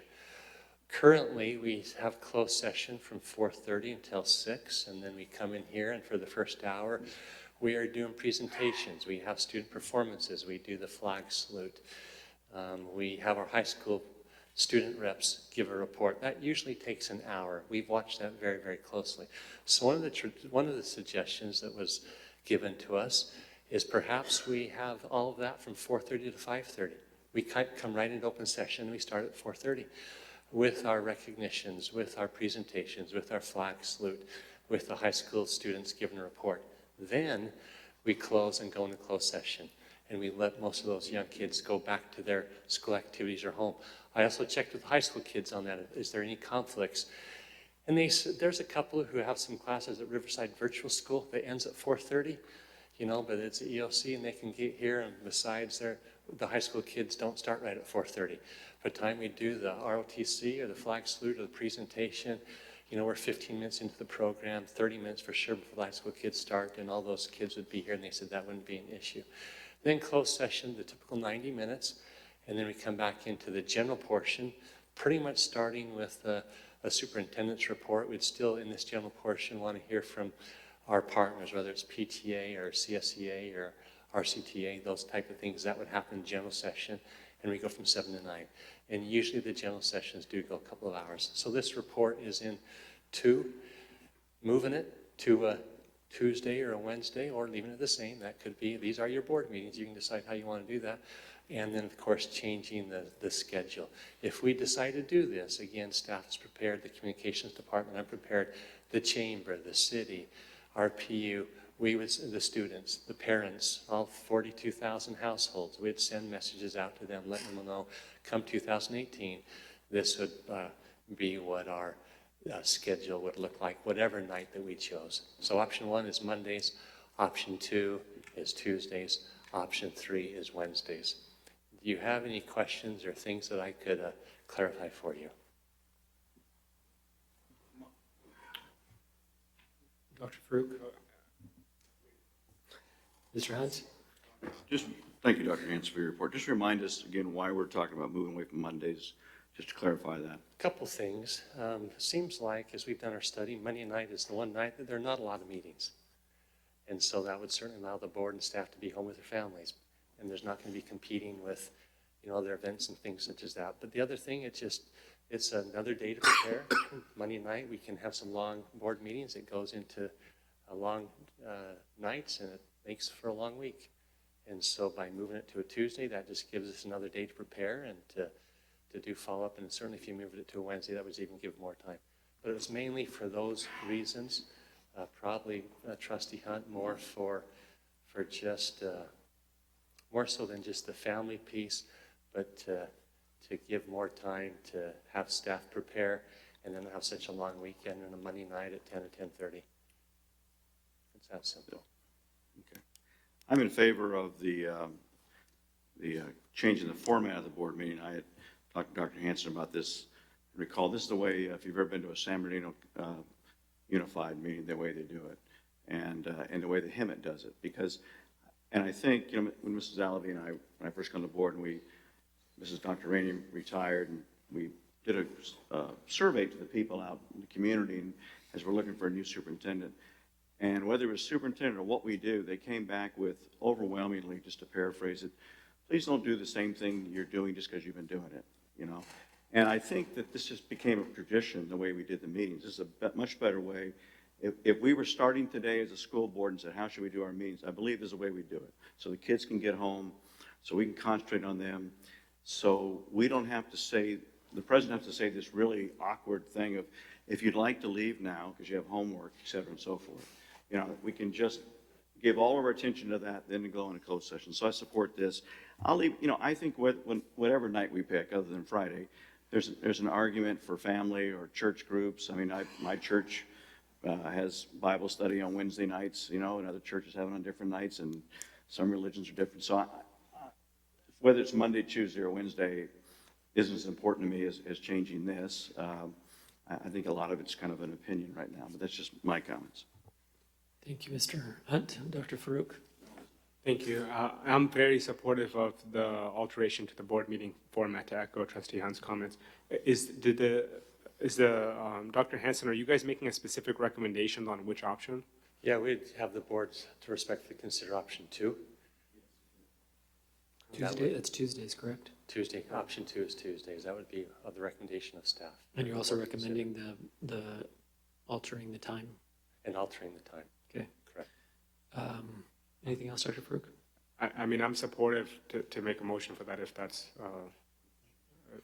There's a couple more, Okay. you can make a motion, but we got a couple more people I want to discuss too. I'll come back to you, Dr. Farouk. Mrs. Alvey. I just want you to know that I consulted with our board secretary, and she would like to change the date to allow more time to prepare for the meetings. So I am reiterating. So I would concur. Thank you, Mrs. Alvey. Mrs. Lock-Dawson? I think I like Tuesday, so I think it's kind of neither here nor there when we meet, and Mondays are just tough in general. I mean, for me, it's usually a long day at work, and so, I don't know, Tuesday's fine with me. Thank you, Ms. Lock-Dawson. Mr. Hunt? I think Tuesdays are better than Wednesdays because, and I'll say it out loud, but Dr. Farouk and I and others, we attend and support people in running for public office, and because the council's part of that, I think county the board meets on Tuesdays, right? So let's just all hit Tuesday as I'd recommend, and I would move for that, just to go Tuesday with the format change, and I think we have that one conflict, which we'll always have, which is going to be the election. The one question I did have, though, don't we have to, in December, don't we have to go by the first, I thought it's in the first week we have to, for our organizational meeting. So I thought it's the first 9 days, or it's the first 11? That is correct. You will redo the governance in December, and then this would start in January. And when you do redo that governance, you also vote on the board meetings for the upcoming calendar year. And so we'd still do this at the first board meeting in December. This is 2018, though, right? That is 2018. Okay, so my point, though, I thought it was the first, you had to get it done within the first 10 days or something like that. We usually do, right now we're doing the first and the third But there's a law Tuesdays. about sitting your new, Yeah, the first and third Tuesdays, and usually when we have only one board meeting a month, I'll check that December 11th date, but that would be the first part of December, Beth, and I don't think it conflicts, and so usually look at August 21st, look at April 17th, those months where we've had one board meeting, we've usually landed in the Oh, seventh month. I'm fine with that, Dr. But you're Hanson, not to saying do interrupt you, but December. I think it's December. Yeah. There is a certain law that has us sitting and us and everyone else. I On that see first our Monday, chief business Tuesday, Beth. officer might have some insight on this. So there is an option where if there is a new elected official, they can actually be sworn in a ceremony to meet the law and then still hold the meeting and the ceremonial swearing in again in the second meeting. So you could still accommodate the law and have the meeting on that day. Why but wouldn't you we do it on the 4th? We'll go back and double check. Okay, that's all I'm just bringing out as That's what you're- I think we have to do it within the first week of I think it's just when you're swearing in a new member. no, but there's something about you have to, with a certain time after an election, if someone new particularly is elected, Right. you have to give them in the first week of December, I believe. So I think all I'm saying is I think the 11th may change to the 4th if I'm correct, otherwise it's fine. Well, we can always, if we end up changing to that date, we can always revisit that specific meeting and change it. Yeah. Thank you, I Mr. propose then we move forward on a date change for 2018 of Tuesday nights with the new format where we start with the student-centered activities. And then I like the fact, Dr. Hanson, Mr. Lee, that we go to an hour and a half if needed. And we can change, that can be fluid, I assume.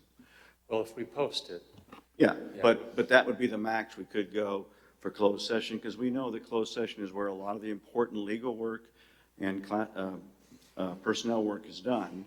That's why they invented closed session, that's why we have it. And we need to give those careful thought and not rush them. So I'm very glad we're giving ourselves the luxury of 90 minutes, but the chair and the governance team can decide each meeting how to move that. So that's my motion. Okay, thank you, Mr. Hunt. Dr. Farouk? One quick question I have for Michelle actually is, how does the proposed alteration of the meeting format impact you and potentially other student board members? So as for the time, I think it would be okay because there's the hour and a half to do homework and whatnot. So for me, I actually would not mind that schedule at all. Getting here at 4:30, although it is pushed back earlier, it might give me some time to think of any kind of comments that I want to say at the end, very end of the meeting, but I'll still get time to do my homework. Good question. Good, excellent. Anything else, Dr. Baruch? Okay. All right, so we have, did you make a motion? Who made the motion? You made a motion. So we have a motion to move to Tuesdays with the altering the time. So we go from 4:30 to 5:30 to do student performances pledge and recognitions, closed session from 5:30 to 7, and then reconvene open sessions from 7 to 9, correct? All right, so do we have a second? All right, we motion the second. Any further discussion? All right. Okay, voting's open.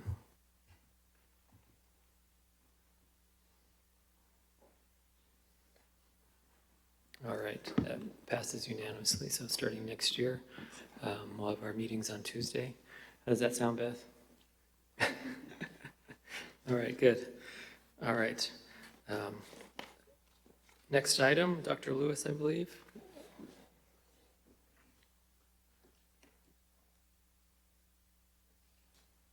Good evening. All you. Just waiting 1 second for the presentation to come up.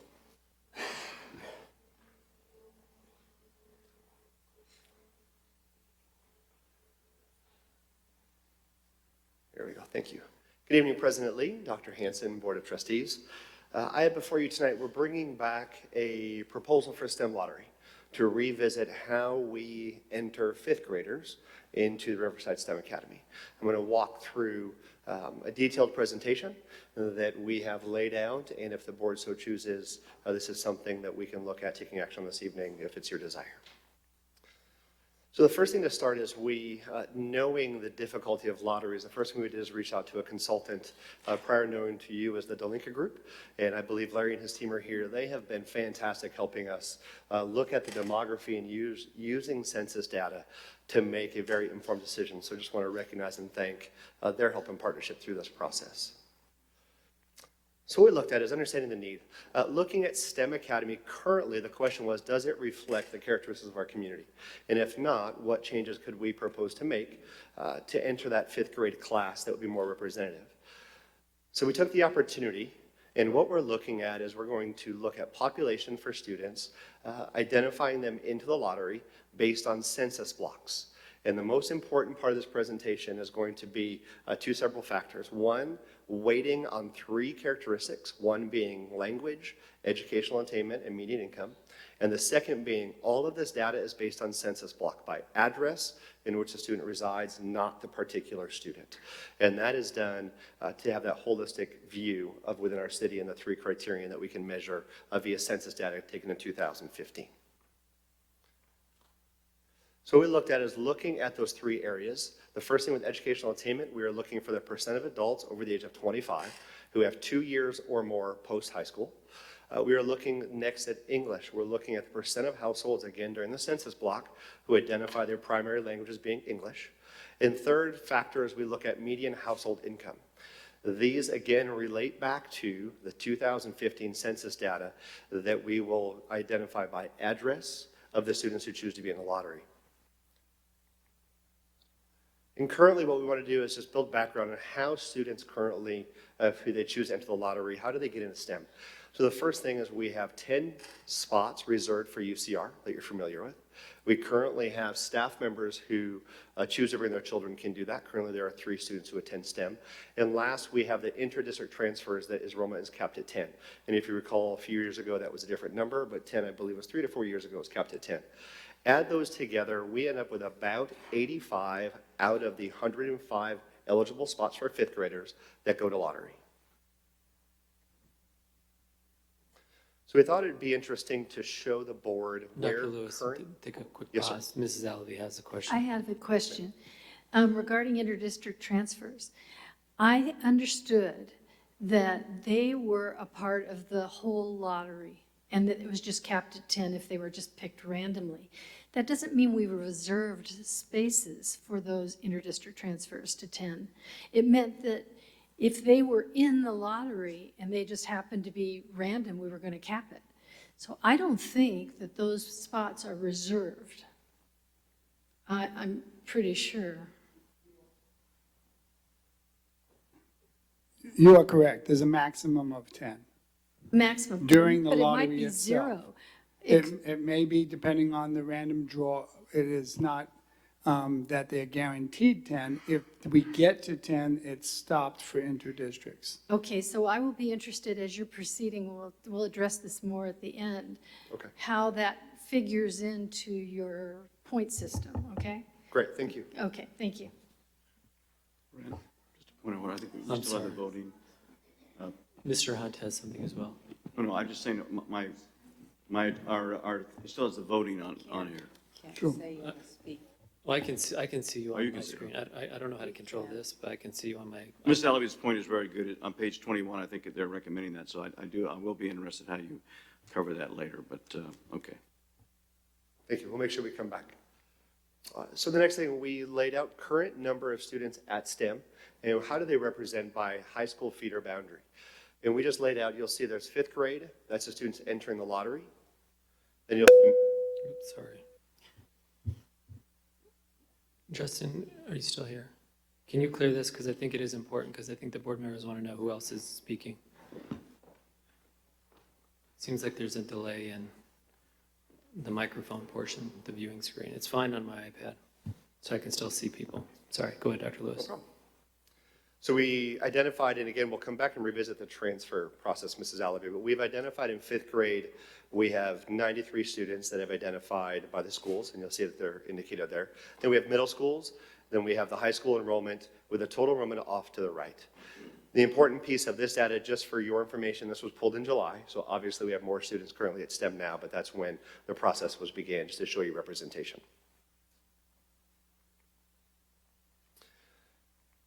So what we're going to do for each of the 3 areas is explain to the board.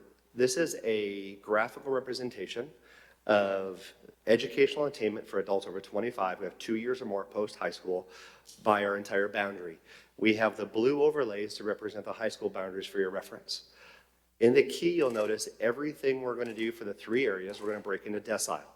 So the color code will represent the number of homes within that census block who have more than 2 years of high school, 2 years after high school.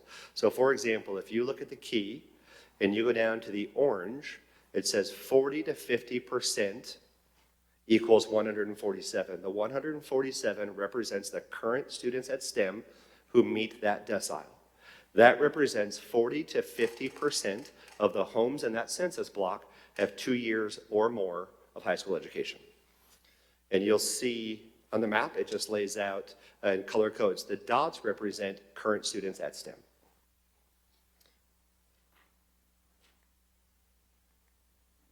So now what we do is we're going to relate it back, and this is going to get to our weighting category that we're going to talk about later. So this is the same data, just graphically represented. On the bottom that is new in the larger number, you'll see the school district average around 33%.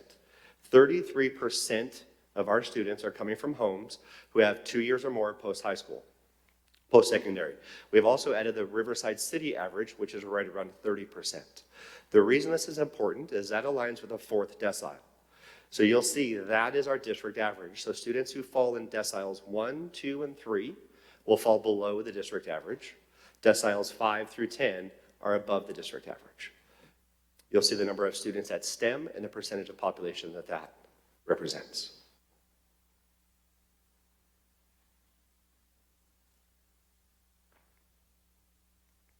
So the next thing we're going to look for is English language usage by household.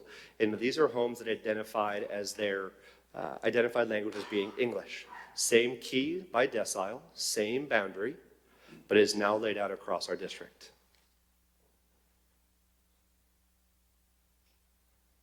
And graphically, it will look like this. So our school district average is about 63% identify English as their primary language, puts us in the 7th decile. City average is 60%. So deciles 1 through 6 would be below the district average. 8, 9, and 10 would be above the district average. Dr. Lewis, Yes, this census data, when was it last 2015. 2015. Yes, sir. The third characteristic we're going to look at is estimated median income. And you'll notice the same map, same boundary, same decile, but now we're looking at median income, and you'll see, again, we'll go to that orange band, 75 to, I believe, 90,000. We have 68 students at STEM that fall into that decile, and that is orange in color, so you'll see that spread throughout our district. What that represents is our school district average is about $66,000 for median income, which puts us in that 5th decile. 86 students, and you'll see deciles 1 through 4 will be below the district average, and you'll see 6 through 10 will be above, with a city average of about 57,000. The one piece here that is different is you'll see there is all the way below decile 1, no data available. You can choose not to report your median income, and we do have some of that criteria that fits, and I can explain that in the weighted system later. So that's the 3 criterion. So the next thing we thought is, if applied to current students at STEM, overall population, what does that represent of the students at STEM? The dark blue, you'll notice, will represent above the district average. The light blue represents at the district average, and the red represents below the district average. And you'll see we've graphically represented for educational attainment, English language, and household income. For your reference, the district averages are below each.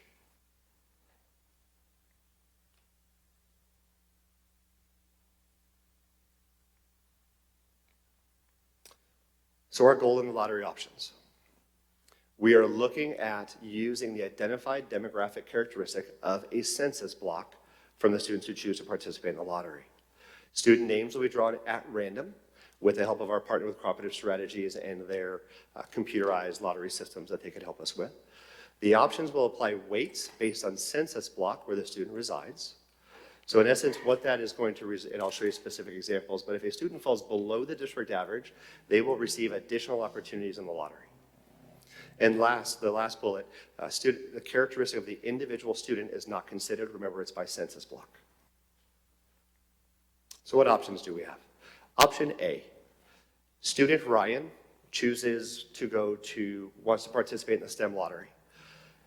This is going to be the most weighted system that we're going to propose. So in education, remember, our district average was the 4th decile. Based on my address as a student participating in the lottery, I fall into the 3rd decile of that census block. I'm 1 decile below the district average. I therefore would receive 1 additional point based on that characteristic.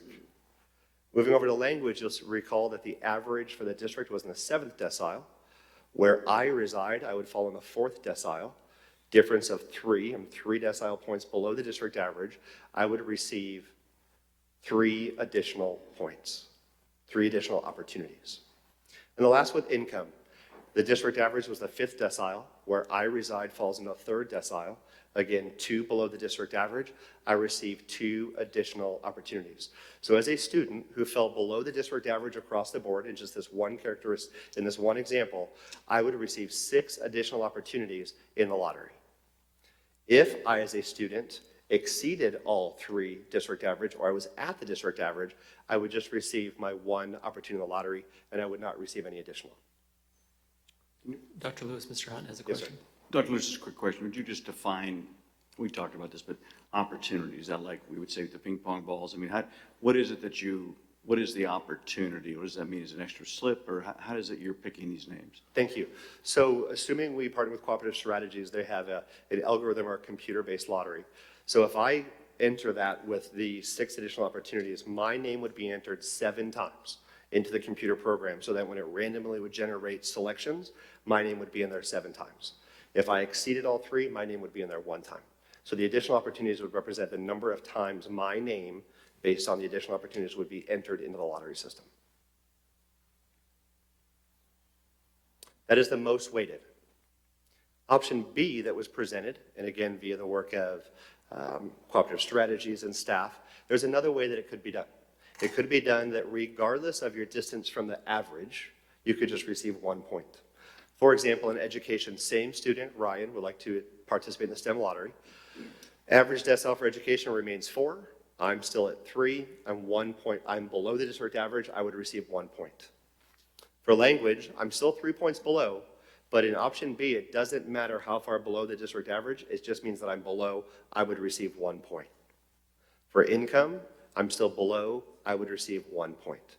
So regardless how far I was below the district average in option B, the max I could receive would be 3 additional opportunities in each of the areas. Again, if I was at or above in each of the areas, I would just receive my 1 entry or 1 opportunity to have my name in the lottery. 2 different options. Neither of which, however, allow us to make sure that we are geographically trying to represent our entire district. So the last category that we're going to overlay, and the recommendation coming before you tonight, is that we allocate seats to each cluster or feeder pattern to high schools based in a proportional enrollment. And what we did to determine this is off to the right, you'll see the high school clusters and the number of seats out of the 85 that we spoke of earlier as a number, and that was done by enrollment. And we looked and we would propose 5 different lotteries with a weighting system of option A, rather than 1 district-wide lottery. To the right, you would see the number of allocated seats that each corresponding high school would receive for their feeder pattern leading to them. Ramona having a smaller number of lesser enrollment in elementary school leading to high school, smaller number of students. We divided that out to end up with a proportion that they would have a smaller number of seats. King, being our largest high school, largest feeder, largest number of students, would have the most number of seats. And then we would propose that we would apply option A based on the student's residency and census block in which they reside to weight them in the lottery. The set-asides on the bottom would remain 10 for UCR, a max of 10 for transfers, and then STEM Academy staff attending as a variable that is there. Remember, that is 3 now. Dr. Lewis, Mr. Hunt has something. Dr. Lewis, and again, my comments, maybe I'm just confused from our meeting the other day, but I thought for sure that the set-aside down here, it was 3 STEM Academy staff children. It wasn't, here it says variable, but I thought the hard number was 3 on the copy that's on my desk in my office. Is that correct, or am I? I believe there are currently 3 students currently attending. 3. Correct. That is a variable that is based on the number of students and the number of seats that remain available for staff to attend. And I don't know, Mr. Walker, if you can clarify anything. Yes, the idea behind this was that part of the requirements that is currently in board policy is that staff get some consideration if they work at the school. So currently, 3 staff work at STEM who have students who wanted to attend that school, and they are at this school. What Dr. Lewis is mentioning is next year it may be 1, next year it may be 5. So can the principal address what has been, is that sort of a, do you mind, Mr. Lee, if I ask him, is that sort of historical, Mr. Holmes? Is 3 sort of a number you're used to among your staff the last 6, 7 years? And that? Dale, can we have you come to the microphone, please? I want to help I think it's great if a parent teacher has their child there. I just want to understand what that number looks like. I think you know the 3 is not the number. In fact, when we first opened the school, staff did not have a preference, and that was something that was discussed later because other schools have the same opportunity based on board policy. So now it just depends upon if we have a staff member that has a child and they want them to attend STEM, then they get that preference. What's the highest number you've had, Dale? I believe 5 was the highest number that we've had. So, of course, and that's 5 through 12 right now. So that's right. Okay, thank you very much. Thank you, Mr. Hunt. Thanks, Dale. Mrs. Lockdawson. If you're finished, I can wait until you're done. You have another slide. Almost there. Continue, or would you like to? There's a couple more slides. You sure you want to wait? Yeah. Okay. I believe there's 2 more. So then the next piece. So we have lottery. The next piece, we talk about the academic achievement or the criterion for students to be eligible for the lottery. And this is another change. Currently, the practice is for students to enter the STEM lottery, they have to be at least a level 2 on our most current SBAC exam in math and ELA. We are proposing that we change the and to an or. Again, with the proxy of opening it up for students to be able to attend.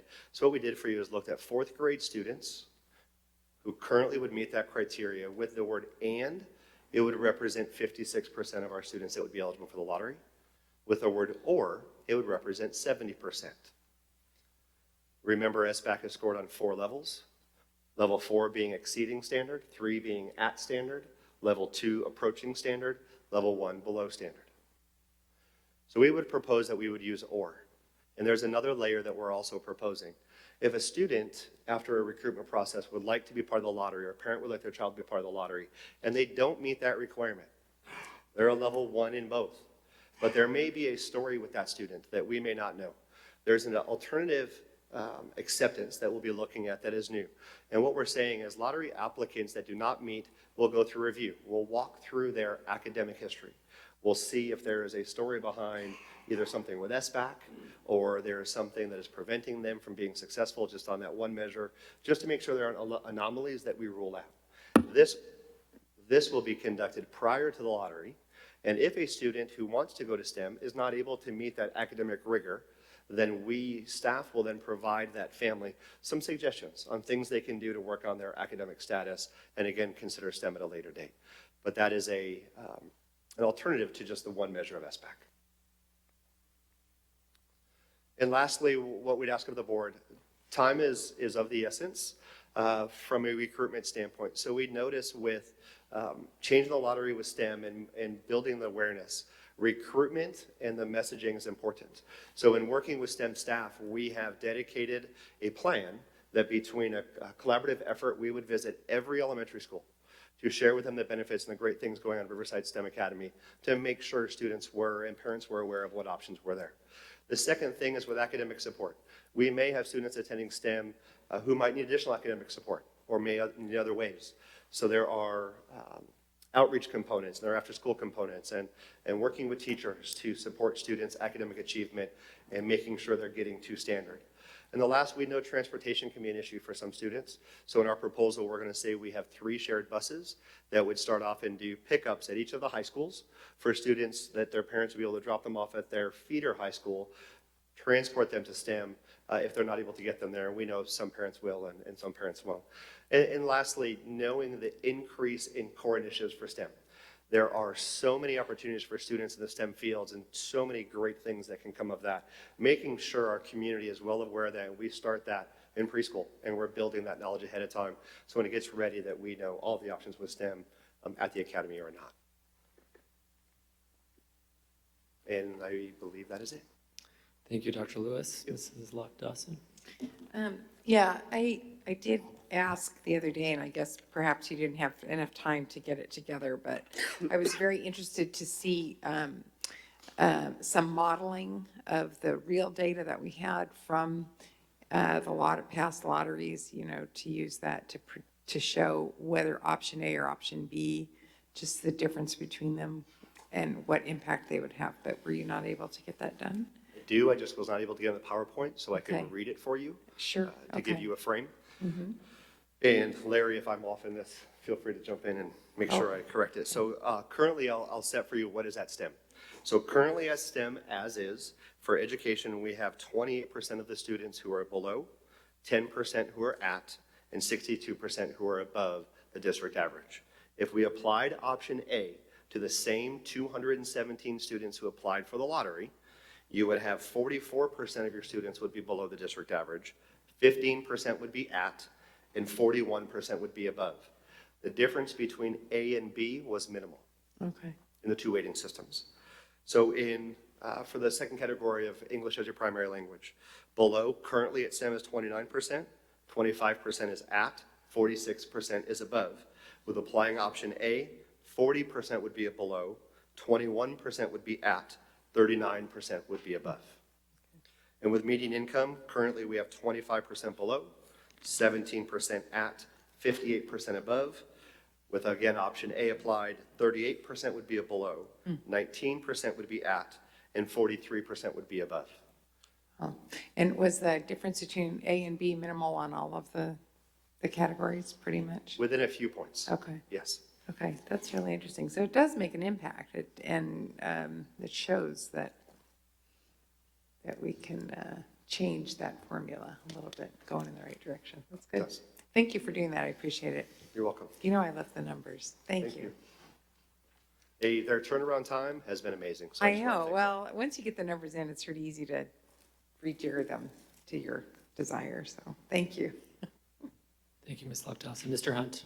Well, first of all, Ms. Lockdawson, thank you for asking that question. That's exactly what I was thinking. I have a little concern with the A and B, and just because I think optic-wise, I'm glad to hear it doesn't make that big of a difference, but just my concern, just optics out there, that it seems that A, we're giving, it sort of overcompensates, where I think B brings parity. If it doesn't change that much, that's where I'm going to be pushing. First, I do want to commend you and your team and those above you and below you that you're presenting something to us that's analytical. It didn't sound like it earlier, Sergio, but we appreciate what yours too is analytical. And so I like the approach. I do want to bring up to my colleagues, and you've heard me say this before, just about those set-asides for a moment. And here it does say, as Mrs. Allaby brought up a moment ago, on page 22, enrollment set-asides that tend to be inter-district transfers. I'm fine with the UCR faculty because it's their land. And in my neighborhood, and Mr. Lee can tell you that people buy homes and they fight over school boundaries based on what school their home is attached to, because it does change the progress. This process, this STEM school, has been an experiment as we sort of ran alongside building the thing. And one thing we didn't do, and y'all have heard me say this before, unlike when we closed Grant, because it was required by state law, we had a public meeting. When you change boundary lines, you have public meetings. When we changed a closed school Hyatt to STEM, we didn't have a public meeting for that neighborhood. Excuse me a moment. And I think we do them a disservice because what we brought was a great school, and it was going to be something super for Riverside Unified. But for that neighborhood, it didn't attach itself to this school anymore. It just simply gave them a lot of traffic. So I would like to see a set-aside here, and I would take that out of the inter-district transfers if that is a true set-aside, for the old Hyatt attendance area of 5. That way, if I want to avoid the lottery, if I want my child to go to Washington Gage and Poly, I'm going to go up and buy a home in the neighborhood I live in right now. That's what I have, all right? If you want your child, we know that people, Brent, you can tell us, Mr. Lee can tell us that people want to be in the JFK, Earhart, King neighborhoods. I think there will be, it gives an opportunity then for the home owner right now in the old Hyatt attendance area to be able to sell his or her home, because if you do, your child can click onto this. They can be one of these 5 set-asides. So now, that said, you know, and speaking of the Delinquent Group, it was 5 years ago, 2 nights ago, that we, the board, passed the California Voters' Rights Act, and we went into awards. Delinquent Group did a great job on that. And, but I think now that we are in trustee areas, this is Mrs. Lockdawson, so if she disagrees with me, I'll back off. But I just want to, for the last time, advocate for these people that we give them something. And it doesn't, I mean, they have to, same thing with the faculty. If we set aside 10, what happens if there's only 8 that they take? What happens then? Do those other 2 fall back into the regular lottery? So they are sort of pre-enrolled? Is that what it is? I mean, it's almost an advanced enrollment, isn't it? No. No? Okay, how do those 10 get, So- how do those UCR 10 So get let me bumped? clarify 2 things. One, I want to follow up on what Mrs. Olive said, that the set-aside is actually, in this particular case, necessary if we're going to bring in any inter-district transfers, where in the past it was up to 10, and then it got shut down because we were doing a on-site lottery. The proposal today is to actually have 10, because you have to pull those out. We have to do all of our lottery, and then you have applications that come in from outside the district, so 10 are set aside for that. Remember that that recommendation is based on the fact that we really started the STEM Academy with opening up to outside, or we wouldn't have had enough students at the beginning to actually get it going. So it's just keeping a historical perspective that we want to include people from outside the district is the recommendation. The board certainly is able to make any changes today. This is an action item. It's your item. Mr. Hunt brings up the issue of people in the area. That's a consideration. If that's something new you want to take into consideration, certainly you may.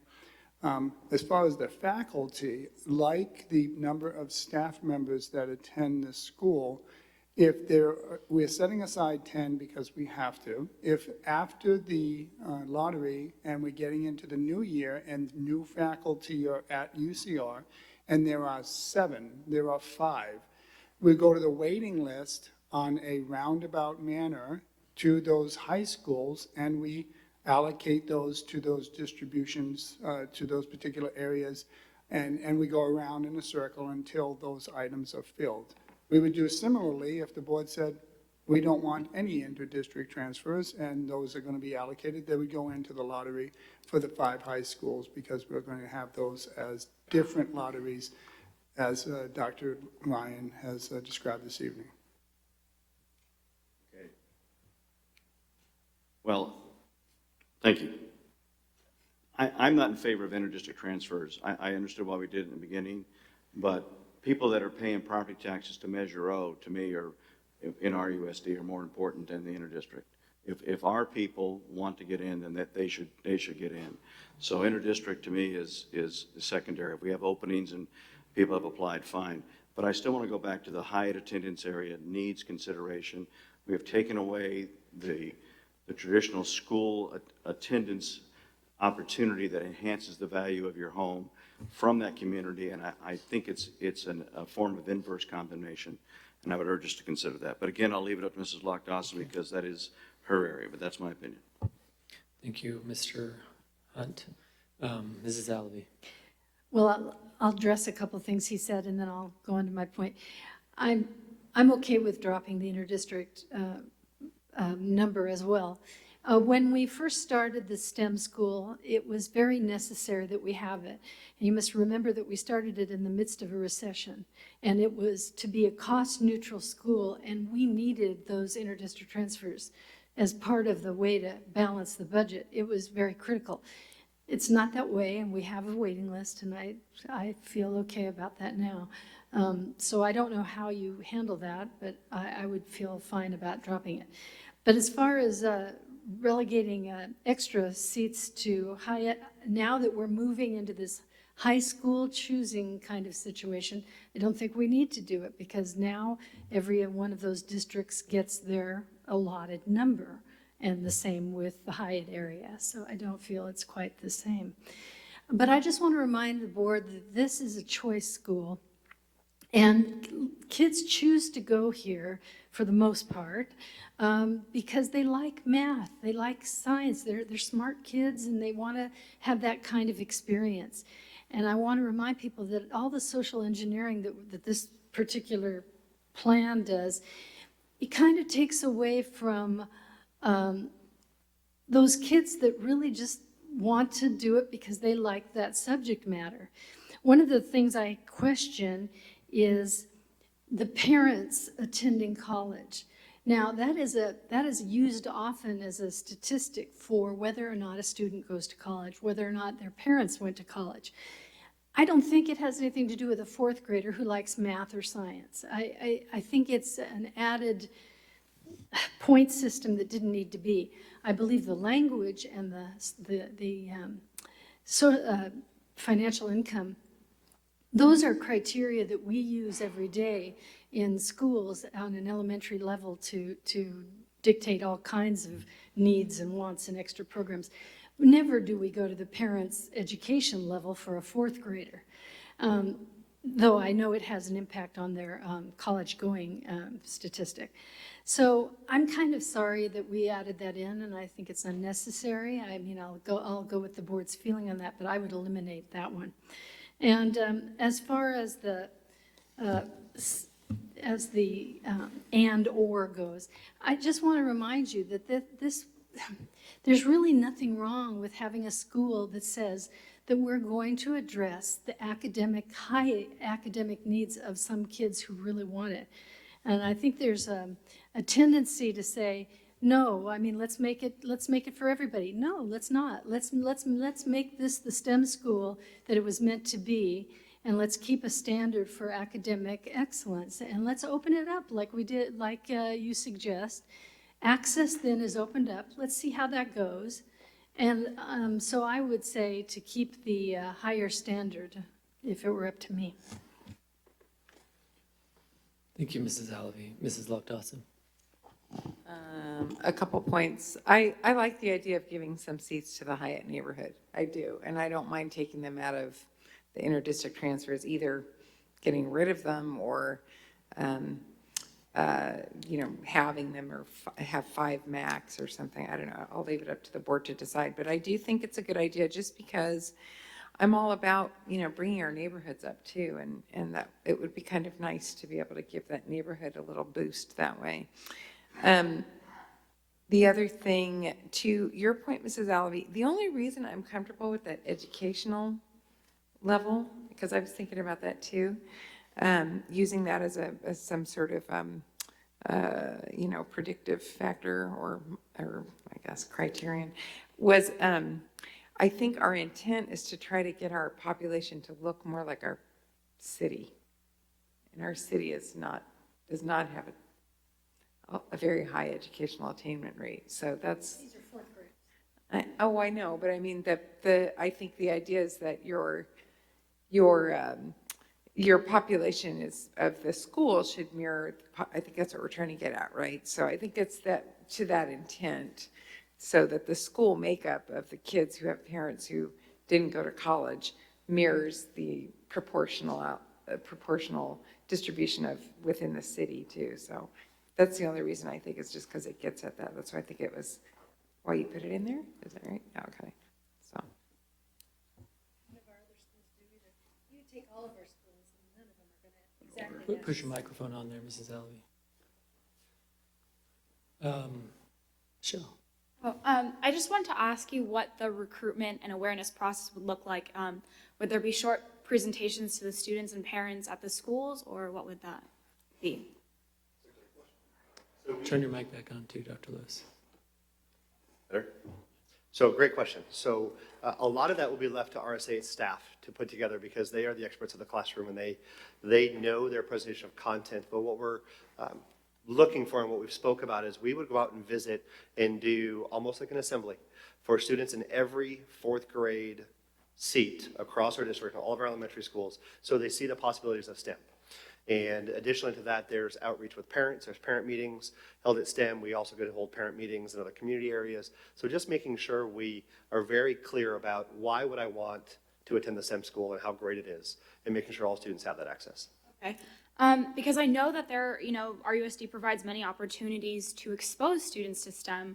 With the STEP conferences, Inspire Her Mind, there's the Long Nights of Arts and Innovation coming up and all the coding camps. So I was wondering if there could be any way that if we could provide necessary transportation to the elementary, middle school students who are interested in STEM to expose them to what the long-term benefits of getting a STEM education would look like. It is a fabulous idea. So. Thank you. Thank you, Michelle. Mr. Hunt. Yeah, I wanted to also, I'm glad we have money in there for busing, and I appreciate that. I've expressed that from representing the western end. I would like to have us move forward then on a set aside of 5 for the Hyatt area when a motion is brought forward, and the other 5, and these would come from that set aside for the interdistrict. Thank you for that reminder, Mrs. Alavi. That's what we did do, but again, I'm glad you agreed and that it should be those folks that are in our district. Put the other 5 back on the high schools. Again, I favor B. On the act, Mrs. Alavi makes some very good observations. This is a school, and I firmly believe this, where no one's going to just send their child there haphazardly. We've seen a few people that have done it, and the rigor is just too much. And I think it's incumbent upon our district and the campus leadership to make sure folks understand that before they send as they're enrolling their 4th grader or whatever age they enter. And they can enter as a 9th grader too, right? They can. There are multiple points depending on availability. But I don't, my sister and I, and she has 2 masters and a short of her doctorate, were 2 4th graders whose parents didn't go to college. And we may or may not, but I think we know from I think the AVID program is built around that sort of that concept where if your parents didn't go to college, that's how part of the reason. I think there's others that qualify, but most of it about AVID is didn't go to college. So I think it is something we're used to using and that we can put in there if we bring parity. But again, to me, the equalizer is going to be the understanding of what the rigor your child's going to face. And I'll admit, Mom and Dad and I didn't do a lot of homework. I mean, did a lot of algebra around the dinner table at night, and maybe folks whose parents did go to college did that. But still, we both went on and did well. So I think it's something we use, and we ought to keep using it. And when we're ready to move forward, I would like us to include 5 for the Hyatt area, and the other 5 distributed back to the 5 high schools. And I support whatever number we need for the teachers, the faculty, staff, I should say, there at the STEM schools. Thank you. Thank you, Mr. Hunt. Dr. Farouk. Thank you. I'm very impressed by the thought process and the comprehensiveness of this whole proposal and everything that you guys are doing. It's really very impressive. I just have a couple of quick questions. The allocations for the high school clusters, these aren't going to be fixed. They're going to be, as potentially populations changes, they're going to be, okay. I just want to make sure that that's built into the policy that we'll be voting on. Is that the case? That was the thought, but we were not explicit, so we can clarify that. Okay. Yeah, I think it's good for that to be written explicitly. And then one question I have is regarding the inter-district transfer, and I'm obviously amenable to my colleagues about whether removing that or lowering it for sure.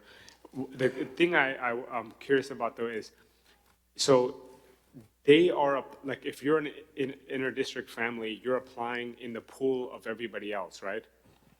I mean, the overall pool of applicants, In the past, that is exactly how it worked. In this proposal that's coming before you this evening, if it's going to have any inter-district transfers as part of the overall number going into 5th grade, it has to be set aside. So that's what it would be doing today. There would not be in the pool because the lotteries are being done by geo areas, by the 5 high schools. So my question is how many, like any given year, and I don't know if you have this information offhand, but how many inter-district transfers do we actually get? Like how The many? maximum has been 10, and usually, But I mean people applying, not actually getting the position, but how many are even applying? lots, 100, I will guesstimate. Mhm. So percentage-wise from like an RUSD territory family, what's the percentage difference of acceptance rate in this kind of scenario? Like if it's 100 students that are applying outside of the interdistrict, and this would be technically a set-aside, that means that they would have a 10% chance. What's the comparable percentage for families within the district? Dale, didn't we usually have about 500 people in the lottery overall, total? So it's changed over the years a little bit. We get about between 200 and 300 students applying to 5th grade only. Now overall, because then we still allow people to apply, parents to apply for the 6th grade, 7th grade, 8th grade year, just to add, because it's the only way for them to get on the waiting list. Okay. So 200 to 300 for how many spots, sorry? Yeah, but we're talking about like 80, it's like 85 slots? Yes. Okay, so the 85 it would be 10, the UCR, 10 interdistrict, and 85. So that means that the interdistrict transfers have a better chance then, right? Or no, never mind. Sorry, I'm doing it the other way. Okay. So I'm supportive of the staff recommendation, but I'm open to option B also. But generally speaking, I'm very supportive of this concept, and I just want to make sure that the population stuff gets adjusted as accordingly. Thank you. How about the Mr. Hunt's caveat about allocating a certain number of seats? Do you have any opinion on that? Because I know this has been brought up before, I'm not, I'll be honest, I'm not inclined to being supportive of it, but I'm more neutral on it right now. I would want to understand it better. All right, thank you, Dr. Farouk. Back to you, Mr. Hunt. Are you ready for a motion or not? I don't have a few things I'd like to say. Right? I have a few things I'd like to Okay, say. yeah, that's what I'm saying. My question has to do with the staff, the STEM Academy staff being preferenced, which I'm fine with, but I just want to make sure it's consistent with all of our schools. Yes, sir. So what does our current board policy state in regards to allowing staff at school sites? So I can start, or Tim, if you'd like to take it. We take into consideration people who work at the school site and have school-age children for the level of that school. So if anyone works at Fremont's not always closed, but let's use Kennedy.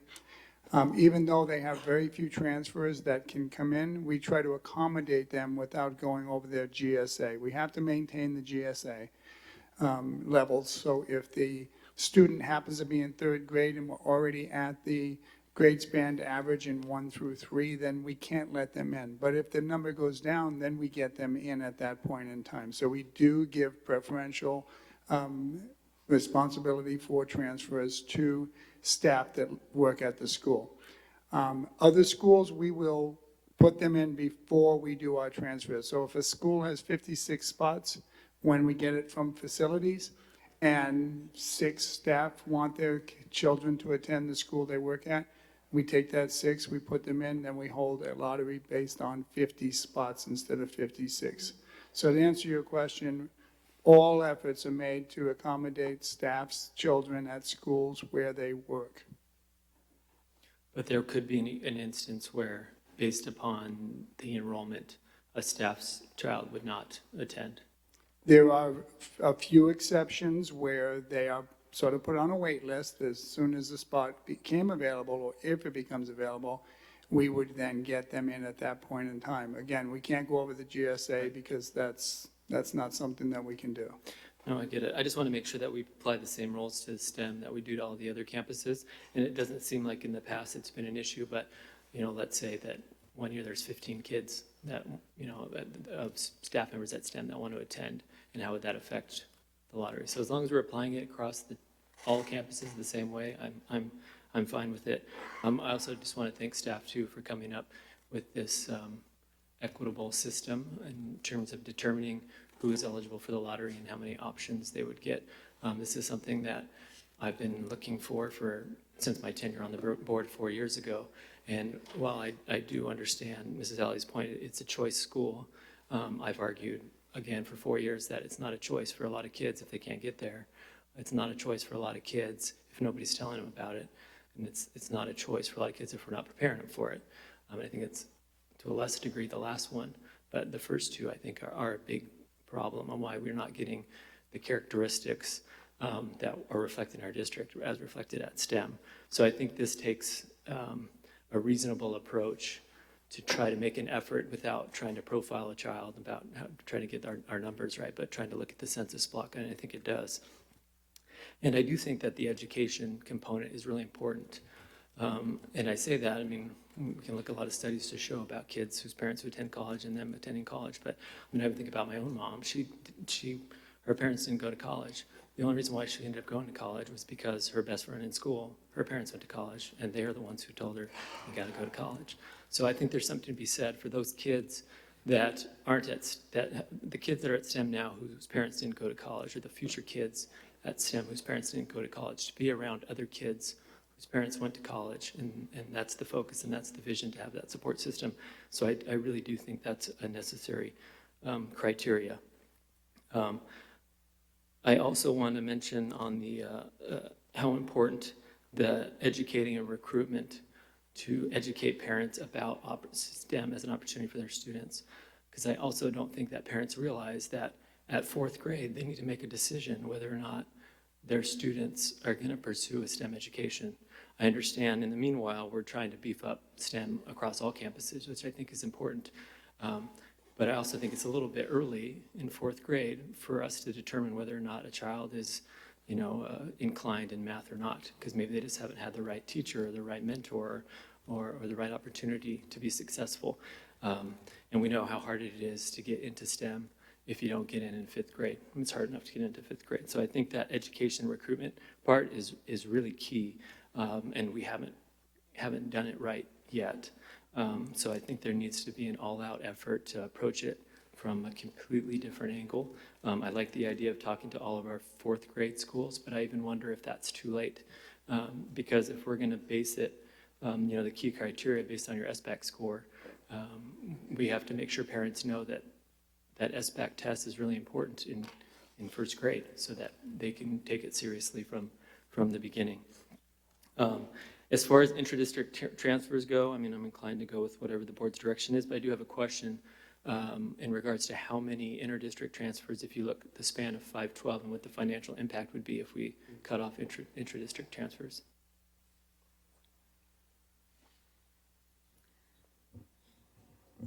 If it's just the 10, that Well, you've got 10 for 5 through 12, right?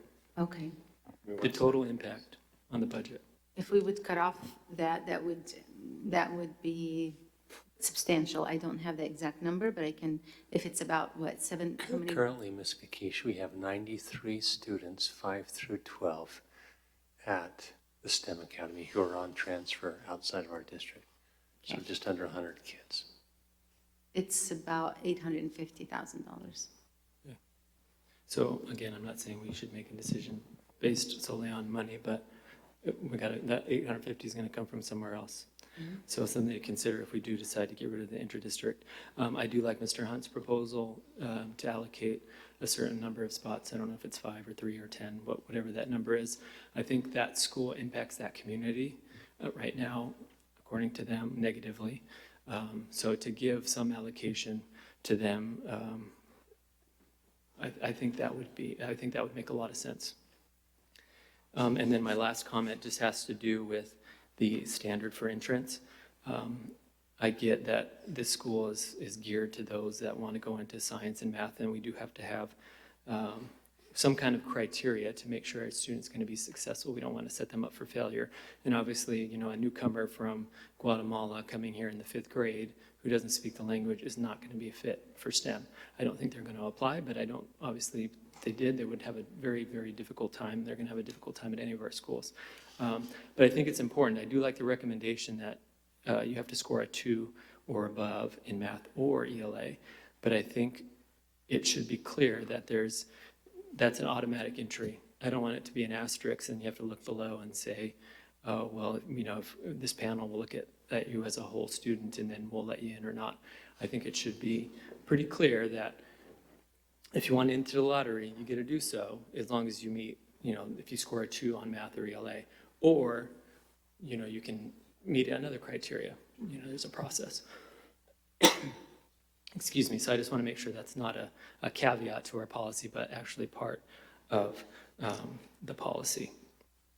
So my thoughts are, and I'm not making a motion, but my thoughts are, I like staff's recommendation for option A, because I think we have to do our best to provide opportunities for those students that aren't currently being represented to the degree they should. And I think we can tweak it. I think in the coming years, if this works how we think it can, we can tweak it. If it works too heavily, then we can untweak it the other way. And then my last comment is, sorry, one more. So I wrote down, as the lottery makes STEM more reflective, so as this new lottery makes STEM more reflective of our district, how do we go about kind of readjusting those deciles in the weight? That's a great question. Larry?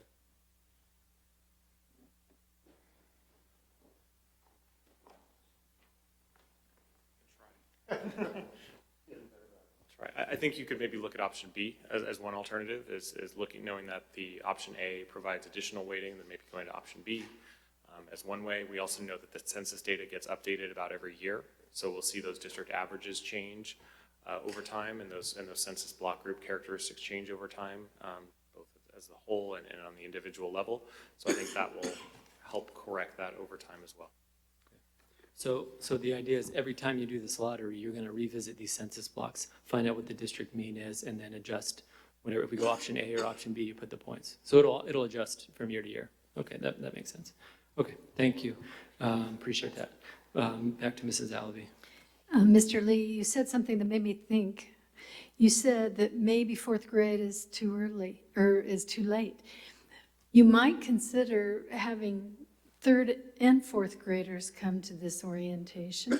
That would give third graders a heads up, and the parents could then say, oh, I know what my child needs to do, and look a little forward to it. I don't know if it works to do that, but it might help.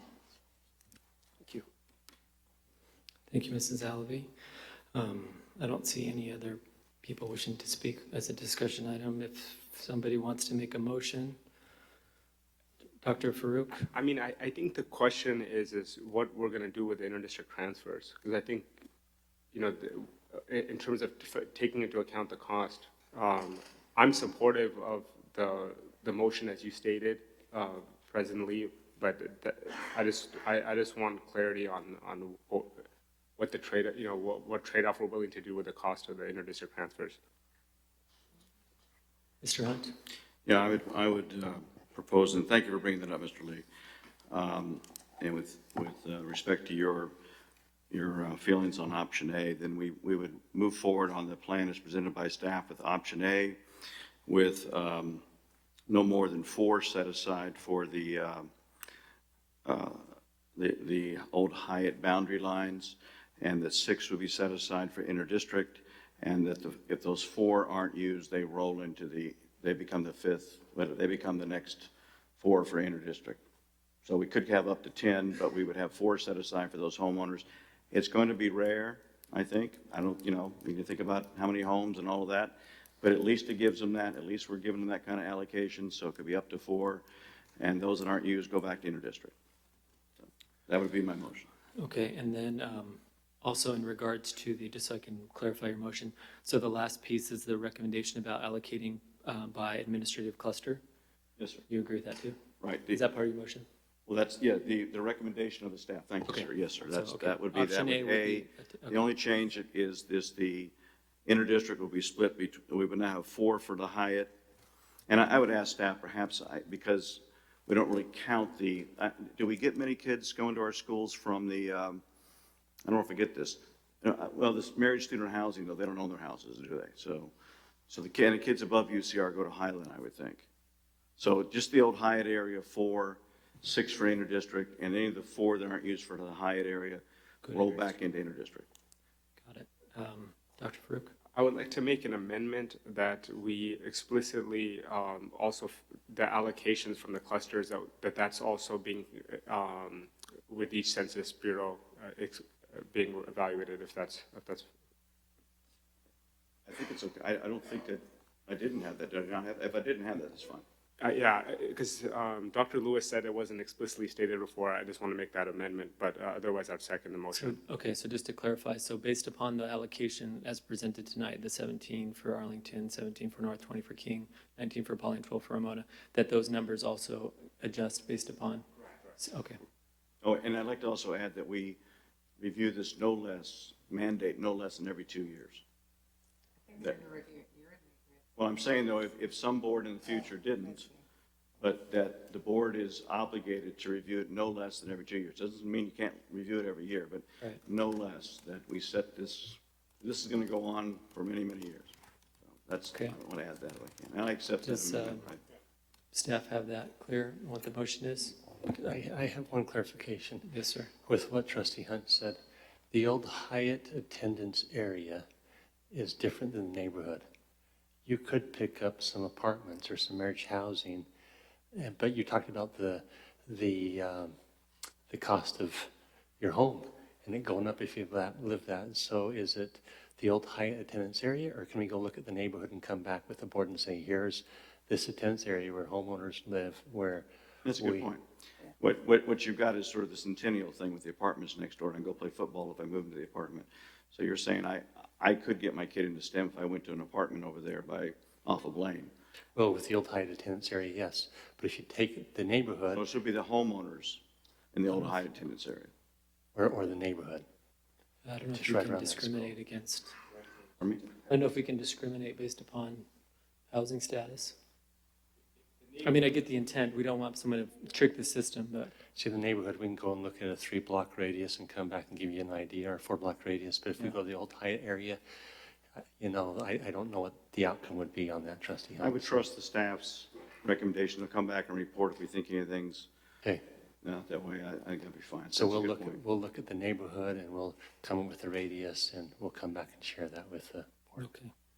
Or do a follow-up in the mail out or I don't want something. it to just be, Dr. Hunt, I just don't want it to be just traffic impacts and things like that. I want to be able to look at that area. And if we have to err on if Mr. Lee's point is I think well taken, we can't be against an apartment person and all that, then let's go that way. But I don't want, if you live on the fringes of the Hyatt, I still want your home to be affected, not adversely as it could be now, but in a positive way if you live in the Hyatt area. I don't really want to change boundaries right now, even though I don't know if that boundary really exists anymore, but I assume it does. So I need, where we landed, is it the neighborhood or the old Hyatt attendance area? Yeah, I think come back with, show us. Okay. I think maybe a couple options for where that would be. Okay. We're I don't moving- know off the top of my head what the high attendance area looks like, so I would like to see it. Okay, Can thank you you. bring that back at the next board meeting in 2 weeks? We can put something in a board mail out as All well. right, so why don't we just, if this motion doesn't have any more amendments, we could see if it gets a second, if it gets the votes, and we can just have that caveat. Did you second it? Okay. Okay. All right, so we're all clear on what we're voting on? Yes? And Dr. Hansen's going to bring back a definition of the Hyatt attendance area. Correct. That will At the next board meeting. post-log Well, agree to. my question to you, Trustee Hunt, is your motivation to have that specific to the impacts it has to the neighborhood? Because if you look at a Hyatt attendance area, you're talking about the attendance area for the whole elementary school. So, I mean, of that, so I just feel like that seems like a broader scope of what.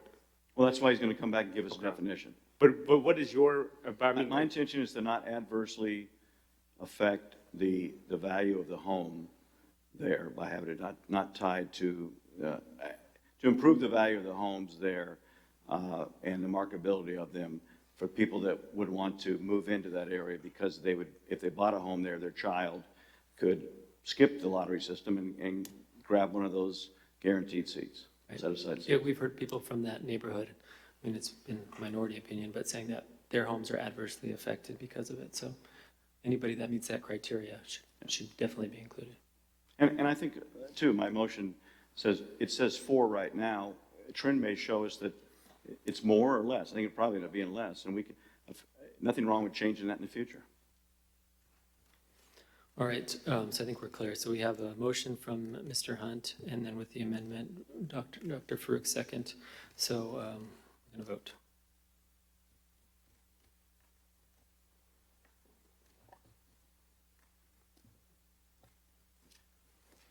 All right, that passes unanimously. Thank you, Dr. Lewis. Thank you. Team.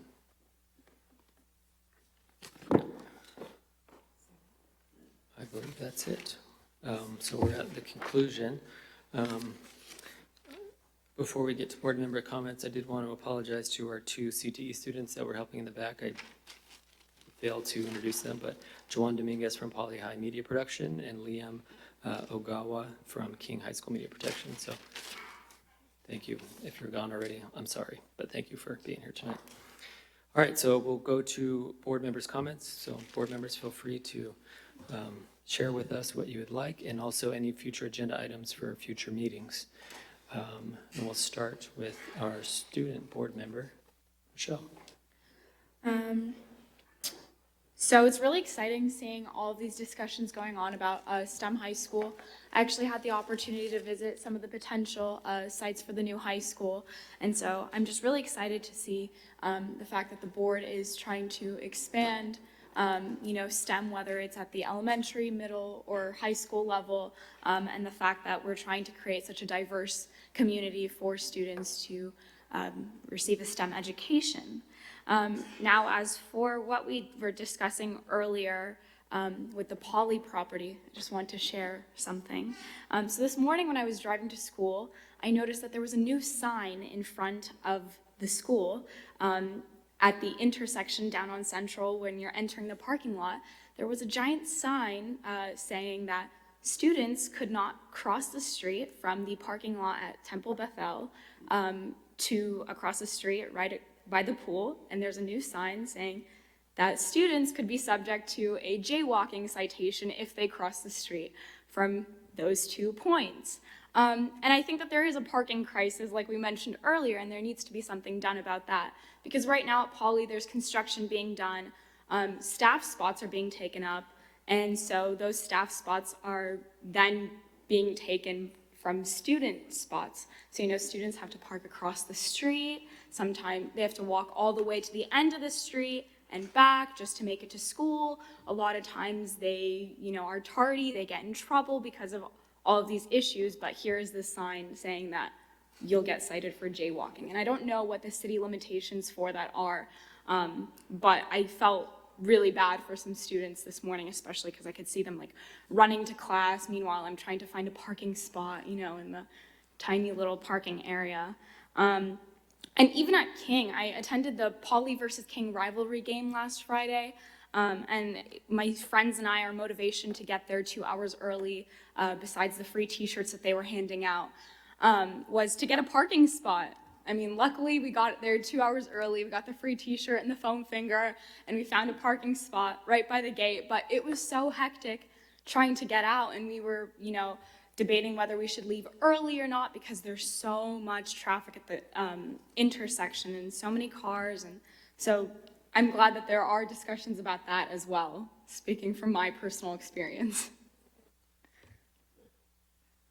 Thank you, Michelle. Mrs. Alvey. Nothing. I've had 4 hours sleep in the last 48 hours, so I can't be trusted to say comment. Thank you, Mrs. Alvey. Mr. Hunt. Thank you, Mr. Lee. Thank you for those comments, Michelle. I would ask that the staff give us just a report. If you saw the paper this morning, excellent article. Assemblywoman Lamone, who used to be a school board member, has introduced a bill, Assembly Bill 738, that would require Native American studies written with some input as to reality. I know that Senator Jeff Stone, even though it passed unanimously talked about that we're whitewashing history, and I think we're not whitewashing history by doing this. I hope we're adding color to the history. All 50 states have stories to tell about the Native Americans, the Native Californians that were here, and how the colonial forces came in and decimated such. And I think it's important that we teach our young people and our students the reality, to understand the cultures. I've been volunteering at Sherman for 13 years or so now, I don't know. But, and I'm just impressed in what deprivation, what degradation they've gone through. And having dinner not that long ago, I might have shared it with some board members that are just a little bit older than me. And they talked about their parents being fearful on the reservation of the white people that would come in wagons to kidnap the kids to take them to schools like Sherman because they got paid a bounty for bringing Indian kids. It's a great movie. If you go watch Wind River, it's a mystery out, really good movie. But it shows you, it's centered, and the book is centered on an Indian reservation in Wyoming. And when you see, and what I've learned just on the outside talking to Sherman folks, what the sadness and hopelessness there is at Indian reservations, I think it has us under, and the way that these young people in this movie react to law enforcement authorities, you sort of understand that the oppression. So I think it's important that her bill move forward. But it says in the article, Dr. Hansen, last year California school officials adopted a new statewide history framework for K-12 schools that advocates described as a more holistic approach. I'd like to understand what came down from Sacramento to the local level, how we're looking at it, and hopefully, if we are, we're adding a local favor with the Indians that were in this area, the Native tribes that are in this area. So I'd be very interested in hearing a report on that and having us discuss that. I think it's a discussion sometimes brought up in a strange way in our country right now with the Confederate statues and all, but it's a necessary discussion to talk about truth. And if young people can understand the mistakes of history or just how it happened, then we can perhaps go better as a society in a more honest way. I do want to just bring up again, I mentioned that we really do need to be aware when it comes to these, how we allocate the funds of Measure O and all, of what these two housing plans are doing, our city's plan and the county's plan. Again, I was stunned to find out 75 acres zoned to be high-density residential right across from High Grove Elementary. So, I mean, at the end of the day, we might find we're going to need more than we even think we do right now with a new school. So, and thank you again for the staff, Dr. Hanson. I think it was excellent reports tonight. What a wonderful thing it is to be able to, in our community, debate how we're going to spend $600 million and better our campuses and improve the opportunities for our young people and our learning environments. Thank you. Thank you, Mr. Hunt. Dr. Farouk. Thank you, President Lear. I just have two comments. I forgot to thank the ACLU for their efforts on the Safe Zone board policy. So I really appreciate all their efforts. And then also, I know I mentioned this once, but I'm just really impressed with that STEM lottery proposal and everything the staff put into it. Really good stuff. And I just want to commend you guys again on that. Thank you. Thank you, Dr. Farouk. Mrs. Lock-Dawson. See, I didn't forget you this time. I just wanted to say thanks for all the hard work everybody put in. Sergio, I'm sorry. Gosh, I'm so sorry. I'm confident that you will come back to us with something good. We can get this car off the lot. I know we can. This morning I attended with a number of folks here the Historically Black Colleges recruitment fair at King High School, and I think we had over 700 high school juniors and seniors come, and it was very impressive. But I wanted to thank staff for pulling that together and partnering with UCAN. This is a really good complement to our heritage program. So, and it's been very effective. And I did also want to mention, I don't know if any of you happen to be watching the legislature this last week, but there was the bill that was the Portantino bill that was to mandate earlier start dates for schools, start times, sorry, for schools are 8:30, and a lot of education-minded folks were against it, but Assemblymember Medina spoke out very strongly against it and made a very passionate argument about it and just did not think it was a good idea. So he was instrumental in, I think, it not passing. So I just wanted to pass that on so that you would know. Anyway, otherwise, nothing else. Thank you. And I'll keep my comments brief. I just want to extend a warm welcome to Dr. Perez. I know it's her first meeting with us, so we're glad you're here. We're glad you're aboard. We're excited to see you lead that dynamic and innovative department. So welcome to your first of many board meetings. And with that, that's it. We'll close. Thank you, everybody.